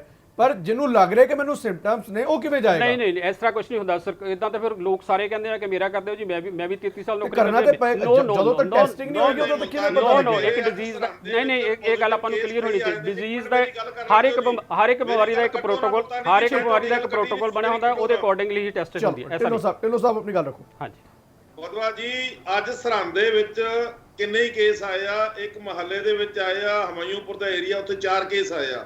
ਸਾਰੇ ਮਹੱਲੇ ਨੂੰ ਜਿਹੜਾ ਹੈ ਲੌਕ ਕਰ ਦਿੱਤਾ ਗਿਆ ਔਰ ਉਹ ਸਾਰਿਆਂ ਨੂੰ ਬੁਲਾਇਆ ਕਿ ਹਸਪੀਟਲ ਤੁਸੀਂ ਆਓ ਤੇ ਸਾਰਿਆਂ ਤੋਂ ਪੇਮੈਂਟ ਲੈਣ ਵਾਸਤੇ ਕਿਹਾ ਗਿਆ ਕਿ ਪੇਮੈਂਟ ਨਾਲ ਹੋਣਗੇ ਤੁਹਾਡੇ ਟੈਸਟ। ਜਿਹੜਿਆਂ ਦੇ ਪੋਜ਼ਿਟਿਵ ਨਿਕਲੇ ਆ ਉਹ ਜ਼ਰੂਰ ਉਹਨਾਂ ਦਾ ਕੀਤੇ ਸਰਕਾਰ ਨੇ, ਲੇਕਿਨ ਮੁਹੱਲੇ ਨੂੰ ਟੈਸਟਿੰਗ ਵਾਸਤੇ ਕਿਹਾ, ਉਹ ਸਾਰਿਆਂ ਨੂੰ ਪੇਮੈਂਟ ਕਰਾਉਣ ਵਾਸਤੇ ਕਿਹਾ। ਉਹਨਾਂ ਨੇ ਕੋਈ ਫ੍ਰੀ ਨਹੀਂ ਕਰ ਰਿਹਾ ਜੀ। ਇਹ ਮੁਲਤਾਨੀ ਸਾਹਿਬ ਗੱਲ ਕਲੀਅਰ ਕਰੋ ਤੁਸੀਂ। ਬਿਲਕੁਲ ਕਲੀਅਰ ਹੈ ਸਰ, ਬਿਲਕੁਲ ਕਲੀਅਰ ਹੈ। ਗਵਰਨਮੈਂਟ ਦਾ ਇੱਕ ਪ੍ਰੋਟੋਕੋਲ ਬਣਿਆ ਹੁੰਦਾ, ਉਹਦੇ ਵਿੱਚ ਰਹੇਗਾ। ਢਿੱਲੋਂ ਸਾਹਿਬ ਆਪਣੀ ਗੱਲ ਕੰਪਲੀਟ ਕਰੋ। ਪੇਸ਼ੈਂਟ ਦੇ ਕਹਿਣ ਤੇ ਟੈਸਟਿੰਗ ਨਹੀਂ ਹੋਏਗੀ, ਇਹ ਗੱਲ ਵੈਰੀ ਕਲੀਅਰ। ਕੰਪਲੀਟ ਕਰੋ। ਨਹੀਂ ਜੀ, ਹੁਣ ਜੇ ਇੱਕ ਮੁਹੱਲਾ ਹੀ ਜਿਹੜਾ ਸੀਲ ਕਰ ਦਿੱਤਾ ਜੀ ਤੇ ਸਾਰੇ ਮੁਹੱਲੇ ਨੂੰ ਕਹਿਤਾ ਤੁਸੀਂ ਆ ਕੇ ਟੈਸਟਿੰਗ ਕਰਾਓ, ਉਹਨਾਂ ਤੋਂ ਪੇਮੈਂਟ ਲੈ ਰਹੇ ਆ ਜੀ, ਦੱਸੋ? ਨਹੀਂ, ਜੇ ਕਿਸੇ ਨੇ ਜੇ ਕਿਸੇ ਵੀ ਗਵਰਨਮੈਂਟ ਆਫੀਸਰ ਨੇ ਇਹ ਗੱਲ ਕਹੀ ਹੈ, ਕੀਤੀ ਹੈ, ਤਾਂ ਉਹ ਬਿਲਕੁਲ ਗਲਤ ਹੈਗੀ ਹੈ। ਗਵਰਨਮੈਂਟ ਦਾ ਇੱਕ ਪ੍ਰੋਟੋਕੋਲ ਬਣਿਆ ਹੋਇਆ ਕਿ ਟੈਸਟਿੰਗ ਕਿਸ ਬੰਦੇ ਦੀ ਹੋਣੀ ਹੈ, ਲੇਕਿਨ ਇਸ ਤਰ੍ਹਾਂ ਨਹੀਂ। ਮੈਂ ਮੰਨ ਲਿਆ ਜੇ ਤੁਸੀਂ ਕਹਿ ਰਹੇ ਅੱਜ ਦੀ ਗੱਲ ਹੈ ਜੀ। ਠੀਕ ਹੈ, ਢਿੱਲੋਂ ਸਾਹਿਬ ਆਪਣੀ ਗੱਲ ਕੰਪਲੀਟ ਕਰੋ। ਅੱਜ ਦੀ ਗੱਲ ਹੈ ਜੀ, ਅੱਜ ਦੀ ਸਰਹੰਦ ਦੇ ਵਿੱਚ ਹਮਾਇੂਪੁਰ ਦਾ ਏਰੀਆ ਹੈ। ਨਹੀਂ ਫਿਰ ਤੁਹਾਨੂੰ ਕੀ ਢਿੱਲੋਂ ਸਾਹਿਬ ਮਤਲਬ ਪਾਰਟੀ ਲੈਵਲ ਤੇ ਤੁਹਾਨੂੰ ਕੀ ਲੱਗ ਰਿਹਾ ਕਿ ਜੋ ਫੈਸਲਾ ਸਰਕਾਰ ਨੇ ਲਿਆ ਉਹਨੂੰ ਵਾਪਸ ਲੈਣਾ ਚਾਹੀਦਾ? ਇਹ ਜਿਹੜਾ ਵਧਵਾ ਜੀ ਫੈਸਲਾ ਜਿਹੜਾ ਹੈ ਸਰਕਾਰ ਨੇ ਇਸ ਤਰ੍ਹਾਂ ਨਹੀਂ ਸੀ ਲੈਣਾ। ਸਰਕਾਰ ਪਹਿਲਾਂ ਇਹ ਦੱਸਿਆ ਵੀ ਸਰਕਾਰ ਨੇ ਗਵਰਨਮੈਂਟ ਹਸਪੀਟਲ ਜਿਹੜੇ ਨੇ ਉਹਨਾਂ 'ਚ ਅਰੇਂਜਮੈਂਟ ਕਿਉਂ ਨਹੀਂ ਜੀ ਕੀਤਾ। ਪ੍ਰਾਈਵੇਟਾਂ ਦੇ ਜਿਹੜੇ ਆ ਪ੍ਰਾਈਵੇਟ ਹਸਪੀਟਲਾਂ ਦੇ ਰੇਟ ਫਿਕਸ ਕਰ ਰਹੀ ਹੈ ਸਰਕਾਰ, ਲੇਕਿਨ ਪੰਜਾਬ ਦੇ ਵਿੱਚ ਸਰਕਾਰ ਨੇ ਸਰਕਾਰੀ ਹਸਪੀਟਲਾਂ ਦੇ ਵਿੱਚ ਕੀ ਅਰੇਂਜਮੈਂਟ ਕੀਤੇ ਆ? ਲੋਕਾਂ ਨੂੰ ਕੀ ਸਹੂਲਤ ਹੈ? ਜਿਹੜਾ ਗਰੀਬ ਆ ਉਹ ਬਿਲਕੁਲ ਕਿਸੇ ਪ੍ਰਾਈਵੇਟ ਹਸਪੀਟਲ 'ਚ ਨਹੀਂ ਕਿਤੇ ਵੀ ਜਾ ਰਿਹਾ, ਉਹ ਸਰਕਾਰੀ ਹਸਪੀਟਲਾਂ 'ਚ ਧੱਕੇ ਖਾ ਰਿਹਾ। ਸਰਕਾਰੀ ਹਸਪੀਟਲਾਂ 'ਚ ਉਹਨਾਂ ਨੂੰ ਨਹੀਂ ਪੁੱਛਿਆ ਜਾ ਰਿਹਾ। ਵਧਵਾ ਜੀ, ਸਾਰੇ ਪੰਜਾਬ ਦੇ ਵਿੱਚ ਜਿਸ ਤਰ੍ਹਾਂ ਮੁਲਤਾਨੀ ਜੀ ਨੇ ਵੀ ਦੱਸਿਆ, ਸਿਰਫ 1 ਜਾਂ 2 ਹਸਪੀਟਲ ਨੇ ਜਿਨ੍ਹਾਂ ਦੇ ਵਿੱਚ ਵੈਂਟੀਲੇਟਰ ਨੇ। ਮੇਰੀ ਇਨਫੋਰਮੇਸ਼ਨ ਦੇ ਮੁਤਾਬਕ ਪੰਜਾਬ ਦੇ ਵਿੱਚ ਕੁੱਲ 6 ਵੈਂਟੀਲੇਟਰ ਨੇ ਸਰਕਾਰੀ ਹਸਪੀਟਲਾਂ ਦੇ ਵਿੱਚ। ਬਾਕੀ ਸਾਰੇ ਪੰਜਾਬ 'ਚ ਕਿਤੇ ਵੈਂਟੀਲੇਟਰ ਦੀ ਸਹੂਲਤ ਨਹੀਂ ਹੈਗੀ। ਸਰਕਾਰ ਕੀ ਕਰ ਰਹੀ ਹੈ? ਸਰਕਾਰ ਆਪਣਾ ਦੱਸੇ। ਸਰਕਾਰ ਨੇ ਪ੍ਰਾਈਵੇਟ ਹਸਪੀਟਲਾਂ ਦੇ ਰੇਟ ਫਿਕਸ ਕਰਤੇ, ਲੇਕਿਨ ਸਰਕਾਰ ਵੀ ਤਾਂ ਆਈਸੋਲੇਟ ਕਰੇ ਨਾ ਲੋਕਾਂ ਨੂੰ। ਆਈਸੋਲੇਸ਼ਨ ਵਾਸਤੇ ਸਰਕਾਰ ਨੇ ਕੀ ਕੀਤਾ? ਸਰਕਾਰ ਨੇ ਕਿਤੇ ਅਰੇਂਜਮੈਂਟ ਕੀਤਾ, ਕੋਈ ਸਕੂਲ ਰੋਕੇ ਨੇ, ਕੋਈ ਹੋਟਲ ਰੋਕੇ ਨੇ, ਕੋਈ ਹੋਰ ਅਰੇਂਜਮੈਂਟ ਕੀਤਾ ਜਿੱਥੇ ਜਾ ਕੇ ਲੋਕਾਂ ਨੂੰ ਰਹਿਣ ਰੱਖਣ ਵਾਸਤੇ ਆਈਸੋਲੇਸ਼ਨ ਤਾਂ ਕਰੇ ਨਾ। ਆਈਸੋਲੇਸ਼ਨ ਕਰਨ ਵਾਸਤੇ 8 ਤੋਂ 10,000 ਰੁਪਈਆ, ਜਿੱਥੇ ਇਲਾਜ ਹੀ ਕੋਈ ਨਹੀਂ ਕਰਨਾ, ਕੋਈ ਦਵਾਈ ਨਹੀਂ ਦੇਣੀ, ਕੋਈ ਆਕਸੀਜਨ ਵੀ ਨਹੀਂ ਲਾਉਣੀ, ਸਿਰਫ ਤੇ ਸਿਰਫ ਕੁਆਰੰਟੀਨ ਕਰਨਾ, ਤੇ ਉਹਦੇ 8 ਤੋਂ 10,000 ਰੁਪਈਆ ਇੱਕ ਕਮਰੇ ਦਾ। ਇੱਕ ਪਰਿਵਾਰ ਦੇ ਵਿੱਚ ਜੇ 5 ਜੀ ਨੇ ਜੀ, ਦੱਸੋ ਕਿੱਥੋਂ ਰੋਜ਼ ਦਾ 40,000 50,000 ਰੁਪਇਆ ਦੇ ਦੇਣਗੇ? ਠੀਕ ਹੈ ਬਰਾੜ ਸਾਹਿਬ, ਇਹ ਸੋਚਣਾ ਚਾਹੀਦਾ। ਮੈਂ ਆਨਾ ਤੁਹਾਡੀ ਗੱਲ ਨੂੰ ਅੱਗੇ ਲੈ ਕੇ ਚੱਲੂਗਾ। ਮੈਂ ਚੱਲੂਗਾ ਜਿਹੜੀ ਗੱਲ ਤੁਸੀਂ ਕਹਿ ਰਹੇ ਹੋ ਉਸ ਤੇ ਫਿਰ ਆਉਂਗਾ ਦੁਬਾਰਾ। ਬਰਾੜ ਸਾਹਿਬ, ਇਹ national accreditation board of hospital ਹੈਗੇ ਆ ਜਿਨ੍ਹਾਂ ਨੇ ਇੱਕ ਰੇਟ, ਕਿਉਂਕਿ ਬੜੀ ਪੁਰਾਣੀ 1900 ਮੇਰੇ ਖਿਆਲ ਕਾਫੀ ਪੁਰਾਣੀ ਇਹ ਸੰਸਥਾ ਬਣੀ ਹੋਈ ਹੈ, ਇਹਨਾਂ ਨੇ ਰੇਟ ਤੈਅ ਕੀਤੇ ਕਿ ਜਿਹੜੇ ਮੈਟਰੋ ਹੈ ਉਹਨਾਂ 'ਚ ਚਲੋ 14-15,000 ਹੋ ਸਕਦਾ ਹੈ, ਜਿਹੜੀ ਉਦੋਂ ਥੱਲੇ ਹੋ ਸਕਦਾ। ਮੇਰਾ ਖਿਆਲ ਹੈ ਪੰਜਾਬ ਜਿਹੜਾ ਏਰੀਆ ਫਾਲ ਕਰਦਾ ਉਹ 4500, 5500 ਤੇ 6500 ਰეკਮੈਂਡ ਕੀਤਾ ਉਹਨਾਂ ਨੇ ਜਿਹੜੇ ਪ੍ਰਾਈਵੇਟ ਹਸਪਤਾਲ ਲਈ। ਚਲੋ ਖੈਰ ਇਸ ਗੱਲ ਨੂੰ ਆਪਾਂ ਇਸ ਪਾਸੇ ਨਾ ਜਾਈਏ। ਮੇਨ ਇੱਕੋ ਹੀ ਗੱਲ ਹੈਗੀ ਹੈ ਕਿ ਜਿਵੇਂ ਇਹਨਾਂ ਨੇ ਡਾਕਟਰ ਸਾਹਿਬ ਨੇ ਕਿਹਾ ਕਿ ਸਰਕਾਰ ਦਾ ਪ੍ਰੋਟੋਕੋਲ ਹੁੰਦਾ। ਪ੍ਰੋਟੋਕੋਲ ਵਧਵਾ ਸਾਹਿਬ, ਮੈਂ ਕੱਲ ਚੈਨਲ ਤੇ ਤੁਹਾਡਾ ਲਾਈਵ ਦੇਖਿਆ, ਇੱਕ ਐਮਐਲਏ ਪੱਤਰਕਾਰ ਦੇ ਸਵਾਲ ਪੁੱਛਣ ਪਿੱਛੇ ਹੀ ਮਗਰ ਪਈ ਜਾਂਦਾ। ਪਹਿਲਾਂ ਇੱਕ ਟਵਾਣਾ ਸਾਹਿਬ ਹੈ ਗਲੋਬਲ ਦੇ ਟੀਵੀ ਦੇ, ਉਹਨਾਂ ਤੇ ਇਹ ਡਿਸਟਿਲਰੀਆਂ ਦੀ ਜੇ ਉਹਨੇ ਗੱਲ ਕੀਤੀ ਉਹਨੂੰ ਹੀ ਪਰਚਾ ਦਰਜ ਕਰਾਤਾ ਕਪੂਰਥਲੇ। ਤੇ ਜੇ ਨਵਾਂ ਸ਼ਹਿਰ ਜਿਹੜਾ ਮਾਰਿਆ ਗਿਆ ਪੱਤਰਕਾਰ ਵੀਰ, ਪਹਿਲਾਂ ਉਹਦੀ ਪੱਤਰਕਾਰੀ ਛੜਾਈ, ਕਿਉਂਕਿ ਜਦੋਂ ਮੁੱਖ ਮੰਤਰੀ ਸਾਹਿਬ ਨੇ ਜਹਾਜ਼ ਤੇ ਵੇਖਿਆ ਸੀ ਤਾਂ ਉਦੋਂ ਉਹਨੇ ਸਟੋਰੀਆਂ ਕੀਤੀਆਂ ਸੀ, ਉਹਦੀ ਉਸ ਮਾਫੀਏ ਨੇ ਪੱਤਰਕਾਰੀ ਚੜਾਈ ਤੇ ਅਖੀਰ ਵਿਚਾਰੇ ਨੂੰ ਜਾਨ ਗਵਾਉਣੀ ਪਈ, ਉਹਦਾ ਵੀ ਕੋਈ ਇਨਸਾਫ ਨਹੀਂ ਮਿਲਿਆ। ਇਸ ਕਰਕੇ ਸਰਕਾਰ ਤਾਂ ਪਈ ਹੈ ਚੌਤਰਫਾ ਸੁੱਤੀ।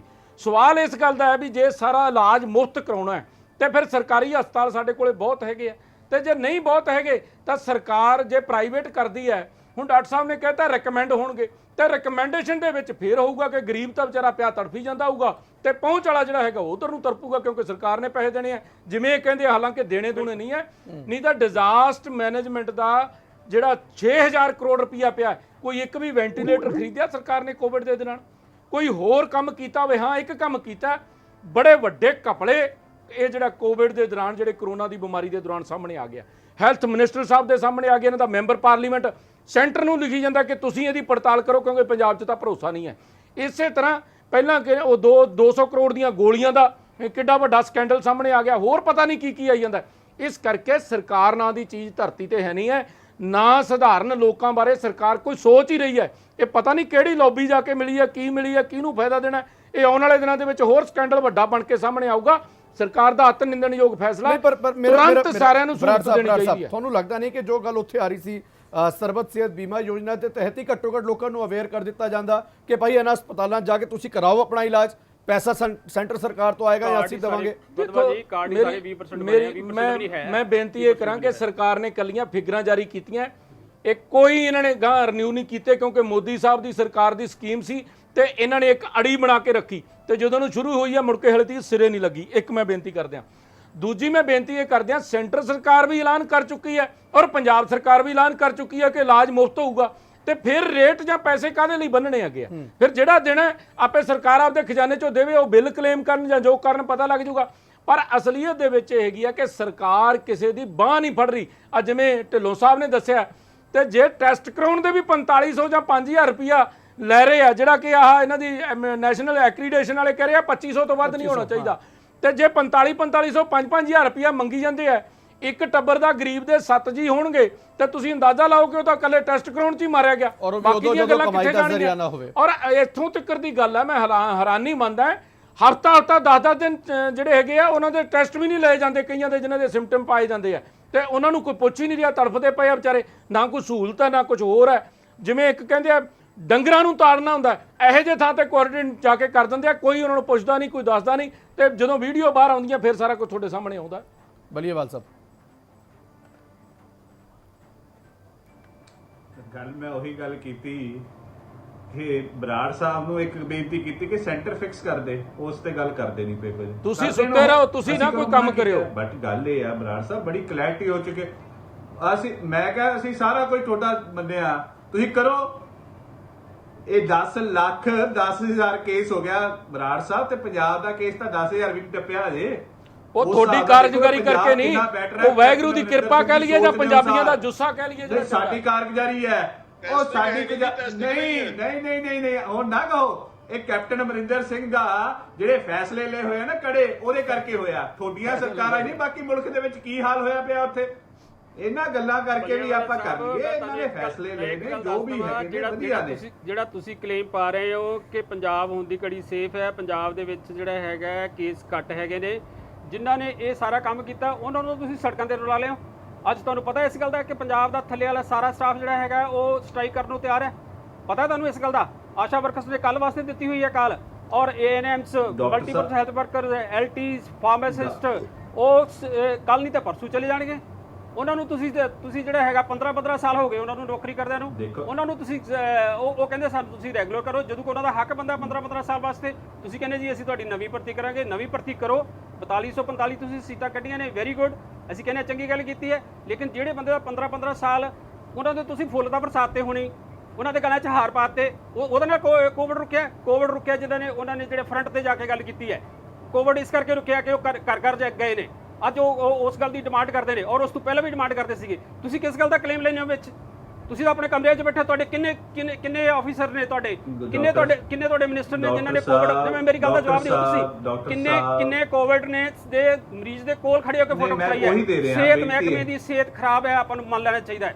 ਅੱਜ ਜਿਹੜਾ ਲੋਕਾਂ ਨੇ ਆਪਣੀ ਬਲੀ ਦਿੱਤੀ ਹੈ, ਸਾਡੀ ਕੁੜੀ ਜਿਹੜੀ ਹੈਗੀ ਬੇਟੀ ਇੱਕ ਰਜਿੰਦਰਾ ਹਸਪੀਟਲ ਦੇ ਵਿੱਚ ਕੋਵਿਡ ਨਾਲ ਪੀੜਤ ਹੋ ਕੇ ਇਹ ਗੱਲ ਕਹਿ ਰਹੀ ਸੀ ਕਿ ਮੇਰੇ ਮਰਨ ਤੋਂ ਬਾਅਦ ਮੈਨੂੰ ਰੈਗੂਲਰ ਕਰ ਦਿਓ। ਆਪਾਂ ਨੂੰ ਇਸ ਗੱਲ ਦੀ ਸਮਝ ਨਹੀਂ ਲੱਗਦੀ ਕਿ ਬੇਟੀ ਬਚਾਓ ਦਾ ਨਾਰਾ ਦਿੰਦੇ ਹੋ। ਵੱਡੇ ਤੁਸੀਂ ਪੋਸਟਰ ਲਗਾਏ ਹੋਏ ਨੇ ਵਿੱਚ, ਜਿਹਦੇ ਤੇ ਲਿਖਿਆ ਹੋਇਆ ਕਿ ਪੰਜਾਬ ਦੀਆਂ ਕੁੜੀਆਂ ਨੂੰ ਅਸੀਂ ਉਹਨਾਂ ਦੀ ਬਚਾਵਾਂਗੇ।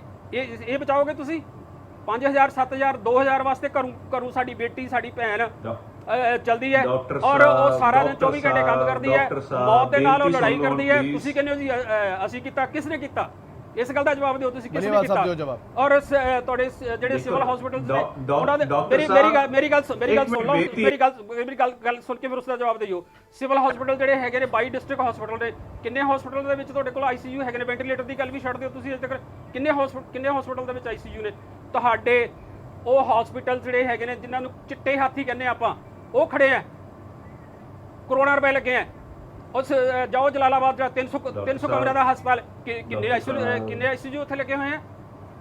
ਬਲੀਅਲ ਸਾਹਿਬ ਇੱਕ ਕਰ ਦਿਓ, ਇਸ ਗੱਲ ਨੂੰ ਆਪਾਂ ਜਿੰਨਾ ਡਾਕਟਰੀ ਸਟਾਫ ਹੈ, ਜੇ ਕੋਈ ਉਹ ਕੰਟਰੈਕਟ ਤੇ ਹੈ ਜਾਂ ਕੱਚਾ, ਕਿਰਪਾ ਕਰਕੇ ਉਹਨੂੰ ਰੈਗੂਲਰ ਕਰੋ। ਡਾਕਟਰੀ ਸਟਾਫ ਹੀ ਇਕੱਲਾ ਰੈਗੂਲਰ ਕਰ ਦਿਓ, ਬਾਕੀ ਦਾ ਤੁਸੀਂ ਬਾਅਦ ਚ ਫੈਸਲੇ ਲੈ ਲਿਓ।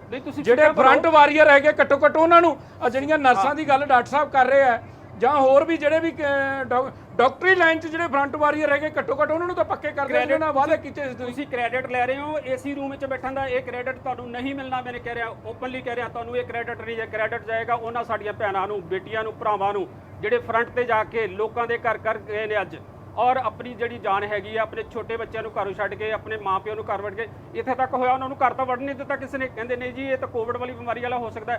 ਕਿਰਾਏ ਤੇ ਉਹਨਾਂ ਨੂੰ ਤੁਸੀਂ ਮਕਾਨ ਨਹੀਂ ਲੈਣ ਦਿੱਤੇ, ਘਰ ਉਸ ਨੂੰ ਰਹਿਣ ਨਹੀਂ ਦਿੱਤਾ, ਆਪਣੇ ਘਰ ਤੋਂ ਬਾਹਰ ਬੈਠੇ ਹੋਏ ਨੇ। ਇਹ 4 ਮਹੀਨੇ ਹੋ ਗਏ ਉਹਨਾਂ ਨੂੰ ਲੜਦਿਆਂ ਨੂੰ। ਤੁਸੀਂ ਅੱਜ ਕਹਿੰਦੇ ਹੋ ਕਿ ਤੁਸੀਂ ਜਿਹੜਾ ਹੈਗਾ, ਮੈਂ ਜਵਾਬ ਲੈਣਾ ਮੁਲਤਾਨੀ ਸਾਹਿਬ, ਜਿਹੜਾ ਹੈਗਾ ਦਿਓ ਬਲੀਵਾਲ ਸਾਹਿਬ ਨੂੰ ਜਵਾਬ ਦਿਓ। ਡਾਕਟਰ ਸਾਹਿਬ ਬੇਨਤੀ ਕਰ ਲਾਂ ਜੀ ਹੁਣ? ਨਹੀਂ, ਕਰੋ। ਬੇਨਤੀ ਇਹ ਹੈ ਕਿ ਤੁਸੀਂ ਸਾਰਾ ਕੁਝ ਸੁਣਾਤਾ, ਮੈਂ ਤੁਹਾਡੇ ਨਾਲ ਸਾਰਾ ਕੁਝ ਐਗਰੀ ਆ। ਸਿਹਤ ਡਿਪਾਰਟਮੈਂਟ ਦੀ ਸਿਹਤ ਬਿਲਕੁਲ ਠੀਕ ਨਹੀਂ, ਤੁਸੀਂ 100% ਠੀਕ ਕਹਿ ਰਹੇ ਹੋ। ਕਿਉਂਕਿ ਦੇਖੋ ਇਹ ਟਾਈਮ ਜਿਹੜਾ ਹੈਗਾ ਕਰੋਨਾ ਨਾਲ ਲੜਨਾ, ਉਹਦਾ ਵਰਲਡ ਦੀ ਸਿਹਤ ਖਰਾਬ ਕਰਤੀ ਨੇ। ਜਿਹੜੇ ਵੱਡੇ ਡਿਵੈਲਪਿੰਗ ਮੁਲਕ ਸੀਗੇ ਉਹਨਾਂ ਦੀ ਸਿਹਤ ਖਰਾਬ ਹੋ ਗਈ ਆ, ਪਰ ਕੈਪਟਨ ਅਮਰਿੰਦਰ ਸਿੰਘ ਦੀ ਅਗਵਾਈ ਦੇ ਵਿੱਚ ਹੀ ਪੰਜਾਬ ਦੀ ਸਰਕਾਰ ਚੱਲਦੀ ਹੈ, ਸਾਰੇ ਉਹਨਾਂ ਦੇ ਅਧੀਨ ਹੀ ਦੇ। ਜੇ ਕਿਸੇ ਦੀ ਨੌਕਰੀ ਪੱਕੀ ਕਰਨ ਵਾਲੀ ਗੱਲ ਆ, ਉਹਦੇ ਫੈਸਲੇ ਆਉਣ ਵਾਲੇ ਦਿਨਾਂ 'ਚ ਕੈਬਨਿਟ ਦੇ ਵਿੱਚ ਹੋ ਜਾਣਗੇ, ਸਾਰਿਆਂ ਬਾਰੇ ਸੋਚਿਆ ਗਿਆ। ਅਸੀਂ ਤਾਂ ਸਲੂਟ ਕਰਦੇ ਹਾਂ ਉਹਨਾਂ ਕਰੋਨਾ ਵਾਇਰਸ ਨੂੰ ਜਿਨ੍ਹਾਂ ਨੇ ਲੜੀ ਆ। ਜਿਹੜੇ ਨਵੀਂ ਨੋਟੀਫਿਕੇਸ਼ਨ ਵੀ ਹੋ ਦੇਖੋ ਮੁਲਤਾਨੀ ਸਾਹਿਬ ਮੈਂ ਇੱਕ ਮਿੰਟ ਕਹਿਣ ਦਿਓ ਬਲੀਵਾਲ ਸਾਹਿਬ ਸੁਣਾਣ। ਹਾਂ ਦੇਖੋ ਹੁਣ ਮੇਰੀ ਬੇਨਤੀ ਬਲੀਵਾਲ ਸਾਹਿਬ ਬੋਲੋ ਵਿੱਚ ਨਾ ਬੋਲੋ ਕਾਈਂਡਲੀ। ਦੇਖੋ ਮੈਂ ਸਾਰੀ ਗੱਲ ਸੁਣੀ ਆ ਤੁਹਾਡੀ, ਮੈਂ ਉਹੀ ਬੇਨਤੀ ਕਰ ਰਿਹਾ ਕਿ ਉਹਨਾਂ ਨੂੰ ਸਲੂਟ ਹੈ, ਉਹਨਾਂ ਦਾ ਸਤਿਕਾਰ ਹੈ ਜਿਹੜੇ ਲੜਦੇ ਪਏ ਨੇ। ਜਿਹੜਾ ਨੇ ਆਪਦੀ ਸਾਡੇ ਕੈਬਨਿਟ ਮਿਨਿਸਟਰ ਤੱਕ ਨੂੰ ਹੋ ਗਿਆ, ਇਹਦਾ ਕੋਈ ਬੰਦਾ ਥੋੜਾ ਦੇਖ ਕੇ ਆਉਂਦਾ, ਇਹਦਾ ਕੋਈ ਪਾਰਟੀ ਨਹੀਂ ਦੇਖ ਕੇ ਆਉਂਦਾ। ਸਾਰੇ ਲੜਦੇ ਪਏ ਆ, ਜਿਨ੍ਹਾਂ ਨੇ ਜਾ ਕੇ ਘਰਾਂ ਦੇ ਵਿੱਚ ਲੰਗਰ ਲਾਏ, ਬਾਕੀ ਚੀਜ਼ਾਂ ਵੀ ਕੀਤੀਆਂ, ਉਹ ਵੀ ਇਹਦੇ ਵਿੱਚ ਪੋਜ਼ਿਟਿਵ ਪਾਏ ਗਏ ਨੇ। ਬਟ ਗੱਲ ਇਹ ਆ ਕਿ ਜੋ ਸਿਹਤ ਸੇਵਾਵਾਂ ਦੇ ਵਿੱਚ ਸਾਡੇ ਵਾਰੀਅਰਸ ਲੜੇ ਨੇ, ਪੁਲਿਸ ਮਹਿਕਮੇ ਦੇ ਲੜੇ ਨੇ, ਉਹਨਾਂ ਨੂੰ ਤਾਂ ਸਲੂਟ ਹੈਗਾ ਹੀ ਹੈਗਾ। ਉਹਨਾਂ ਦੇ ਕਰਕੇ ਪੰਜਾਬ ਬਚਿਆ, ਪਰ ਅਗਵਾਈ ਕੈਪਟਨ ਅਮਰਿੰਦਰ ਸਿੰਘ ਦੀ ਆ, ਉਹਨਾਂ ਦੀ ਸੋਚ। ਜੇ ਡਾਕਟਰ ਤਲਵਾਰ ਦੀ ਟੀਮ ਗਠਨ ਕੀਤੀ ਗਈ, ਪਹਿਲਾਂ ਕੈਪਟਨ ਅਮਰਿੰਦਰ ਸਿੰਘ ਨੇ ਮਾਰਚ ਦੇ ਮਹੀਨੇ 'ਚ ਕਹਿਤਾ ਸੀ ਇਹਦੀ ਪੀਕ ਆ ਕੇ ਉਦੋਂ ਆਉਣੀ ਆ, ਅਸੀਂ ਉਹਦੇ ਅਕੋਰਡਿੰਗਲੀ ਆਪ ਦੀਆਂ ਤਿਆਰੀਆਂ ਕੀਤੀਆਂ ਨੇ। ਚਾਹੇ ਉਹ ਆਈਸੋਲੇਸ਼ਨ ਬੈਡਸ ਬਣਾਉਣ ਦੀ ਗੱਲ ਹੋਵੇ, ਚਾਹੇ ਆਈਸੀਯੂ ਤੁਸੀਂ ਕਹਿੰਦੇ ਹੋ ਸਾਡੇ ਕੋਲ ਨਹੀਂ ਹੈਗੇ, ਪਰ ਅਸੀਂ 500 ਦੇ ਕਰੀਬ ਆਪਦੇ ਵੈਂਟੀਲੇਟਰਸ ਦੀ ਤਿਆਰੀ ਕਰਕੇ ਰੱਖੀ ਹੈ। ਪਰ ਬਾਬੇ ਦੀ ਕਿਰਪਾ ਸਾਡੇ ਕੋਲ ਉਹਨਾਂ ਨੰਬਰ ਆਫ ਆંકੜਾ ਨਹੀਂ ਆਇਆ। ਆਉਣ ਵਾਲੇ ਦਿਨਾਂ ਦੇ ਵਿੱਚ ਇਹ ਪੀਕ ਤੇ ਜਾਊਗਾ, ਮੌਨਸੂਨ ਦੇ ਸਾਰੇ ਨੇ, ਉਸ ਦੇ ਲਈ ਤਿਆਰੀਆਂ ਕੀਤੀਆਂ ਜਾਂਦੀਆਂ। ਤੁਹਾਨੂੰ ਵੀ ਪਤਾ ਇਸ ਚੀਜ਼ ਦਾ, ਇਹਦੇ ਲਈ ਅਸੀਂ ਨਹੀਂ ਪੂਰਾ ਦੁਨੀਆ ਲੜਦੀ ਪਈ ਹੈ। ਸਾਡੇ ਕੋਲ ਜੋ ਸਾਧਨ ਨੇ ਹੁਣ ਤੱਕ, ਉਹਦੇ ਅਕੋਰਡਿੰਗਲੀ ਅਸੀਂ ਪ੍ਰੋਪਰਲੀ ਲੜਾਂਗੇ। ਤੇ ਜਿਹੜੇ ਤੁਸੀਂ ਹੈਲਥ ਵਰਕਰ ਸਟਾਫ ਦੀ ਗੱਲ ਕਰਦੇ ਹੋ, ਅਸੀਂ ਉਹਨੂੰ ਸਲੂਟ ਹੈ, ਪਰ ਹੈ ਤਾਂ ਪੰਜਾਬ ਸਰਕਾਰ। ਹੁਣ ਮੈਂ ਉਹਦੇ ਧਿਆਨ ਨਾਲ, ਮੈਂ ਦੇਖੋ ਬਲੀਵਾਲ ਸਾਹਿਬ ਸਲੂਟ ਦਾ ਕੁਝ ਨਹੀਂ ਹੁੰਦਾ। ਬੰਦੇ ਨੂੰ ਚਾਹੀਦੀ ਹੈ ਸਿਕਿਉਰਿਟੀ, ਸਲੂਟ ਨਹੀਂ ਚਾਹੀਦਾ। ਜਿੰਨੇ ਫਰੰਟ ਲਾਈਨ ਵਾਰੀਅਰਸ ਨੇ ਉਹਨਾਂ ਦੇ ਗਲੇ 'ਚ ਹਾਰ ਪਾ ਕੇ ਉਹਨਾਂ ਤੇ ਫੁੱਲਾਂ ਦੀ ਵਰਖਾ ਕਰਨ ਨਾਲ ਉਹਨਾਂ ਦੇ ਘਰ ਨਹੀਂ ਭਰਦੇ, ਇੱਕ ਗੱਲ। ਦੂਜਾ, ਜਿਹੜੇ ਤੁਸੀਂ ਕਹਿ ਰਹੇ ਹੋ ਨਾ ਕਿ ਹੋਰ ਰਿਕਰੂਟਮੈਂਟ ਹੋ ਰਹੀ ਹੈ, ਉਸ ਤੇ ਵੀ ਕਈ ਸਵਾਲ ਖੜੇ ਹੋ ਰਹੇ ਨੇ। ਜਦੋਂ ਇੰਨੇ ਵੱਡੇ ਕਮਿਸ਼ਨ ਤੁਹਾਡੇ ਕੋਲ ਹੈਗੇ, ਫਿਰ ਕਿਉਂ ਸਿੱਧੀ ਭਰਤੀ ਕੀਤੀ ਜਾ ਰਹੀ ਹੈ? ਸਵਾਲ ਉਹਦੇ ਤੇ ਵੀ ਖੜੇ ਹੋ ਰਹੇ ਨੇ। ਜਿਹੜੀ ਤੁਸੀਂ ਕਮੇਟੀ ਦੀ ਗੱਲ ਕਰ ਰਹੇ ਹੋ, ਕਰ ਰਹੀ ਹੈ ਨਾ ਸਿੱਧੀ ਭਰਤੀ, ਵਾਕ ਇਨ ਇੰਟਰਵਿਊ ਹੋਣਗੇ, ਉਹਨਾਂ ਲੋਕਾਂ ਬਾਰੇ ਕਿਉਂ ਨਹੀਂ ਸੋਚ ਰਹੇ ਜਿਹੜੇ ਪਹਿਲਾਂ ਤੋਂ ਤੁਹਾਡੇ ਲਈ ਕੰਮ ਕਰ ਰਹੇ ਨੇ? ਬਸ ਹੁੰਦੀ ਗੱਲ ਨਹੀਂ ਹੈ, 1996 ਤੋਂ ਗੱਲ ਸ਼ੁਰੂ ਹੋਈ ਹੈ। ਇਹ ਆਊਟਸੋਰਸ ਦੇ ਨਾਂ ਦੇ ਉੱਤੇ ਗਵਰਨਮੈਂਟ ਆਪਣੀ ਜ਼ਿੰਮੇਵਾਰੀ ਤੋਂ ਭੱਜੀ ਹੋਈ ਹੈ। ਆਪਾਂ ਨੂੰ ਪਤਾ ਹੋਣਾ ਚਾਹੀਦਾ ਹੈ ਕਿ ਗਵਰਨਮੈਂਟ ਆਪਣੀ ਜ਼ਿੰਮੇਵਾਰੀ ਤੋਂ ਭੱਜ ਕੇ ਦੂਜੇ ਪਾਸੇ ਜਿਹੜਾ ਹੈਗਾ ਆਊਟਸੋਰਸ ਜੋ ਉਹਨਾਂ ਦਾ ਸ਼ੋਸ਼ਣ ਹੋ ਰਿਹਾ ਅੱਜ ਦੀ ਡੇਟ 'ਚ 5000 ਦੇ ਵਿੱਚ ਤੁਸੀਂ ਸਵੇਰ ਤੋਂ ਲੈ ਕੇ ਸ਼ਾਮ ਤੱਕ ਉਹਨੂੰ ਗਲੀ ਦੇ ਵਿੱਚ ਵਾੜ ਦਿੰਦੇ ਹੋ, ਗੰਦ ਦੇ ਵਿੱਚ ਵਾੜ ਦਿੰਦੇ ਹੋ। 5000 ਦੇ ਵਿੱਚ ਫਿਰ ਜਿਹੜਾ ਠੇਕੇਦਾਰ ਰੱਖਿਆ ਹੋਇਆ ਉਹ ਕਹਿੰਦਾ 1000 ਮੈਨੂੰ ਦੇ ਦੇ। ਕਿਹੜੇ ठीक है, ਕਿਸ ਬਾਰੇ जवाब दो बलियावाल साहब, फिर मैं ढिल्लों साहब को जा रहे हैं। जवाब दो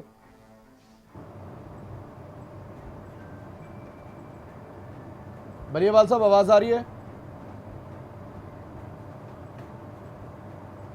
मैं लगता आवाज जा नहीं रही। ढिल्लों साहब। ਵਧਵਾ ਜੀ, ਜਿਹੜੀ ਨਵੀਂ ਭਰਤੀ ਦੀ ਗੱਲ ਚੱਲ ਰਹੀ ਹੈ, ਨਵੀਂ ਭਰਤੀ ਦਾ ਨੋਟੀਫਿਕੇਸ਼ਨ ਤੁਸੀਂ ਦੇਖਿਓ ਇਹਨਾਂ ਨੇ ਕਿਸ ਤਰ੍ਹਾਂ ਗੋਲਮੋਲ ਕੀਤਾ ਹੈ। ਉਹਦੇ ਵਿੱਚ ਕਿਸੇ ਵੀ ਤਰ੍ਹਾਂ ਦੀ ਕੋਈ ਕਲੀਅਰੈਂਸ ਨਹੀਂ। ਉਹਦੇ ਵਿੱਚ ਸ਼ਰੇਆਮ ਘਪਲੇ ਹੋਣਗੇ, ਸਰੇਆਮ ਇਹ ਸਰਕਾਰ ਵਾਲੇ ਲੋਕ ਜਿਹੜੇ ਨੇ ਆਪਣੀਆਂ ਸਿਫਾਰਿਸ਼ਾਂ ਦੇ ਨਾਲ ਭਰਤੀ ਕਰਾਉਣਗੇ। ਢਿੱਲੋਂ ਸਾਹਿਬ ਹੁਣ ਨਹੀਂ ਹੋ ਰਹੇ।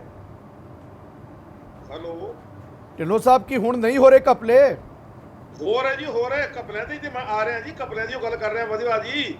ਘਪਲੇ ਤੇ ਘਪਲਾ ਹੋ ਰਿਹਾ, ਲੇਕਿਨ ਪਬਲਿਕ ਵਾਸਤੇ ਕੋਈ ਨਹੀਂ ਸੋਚ ਰਿਹਾ।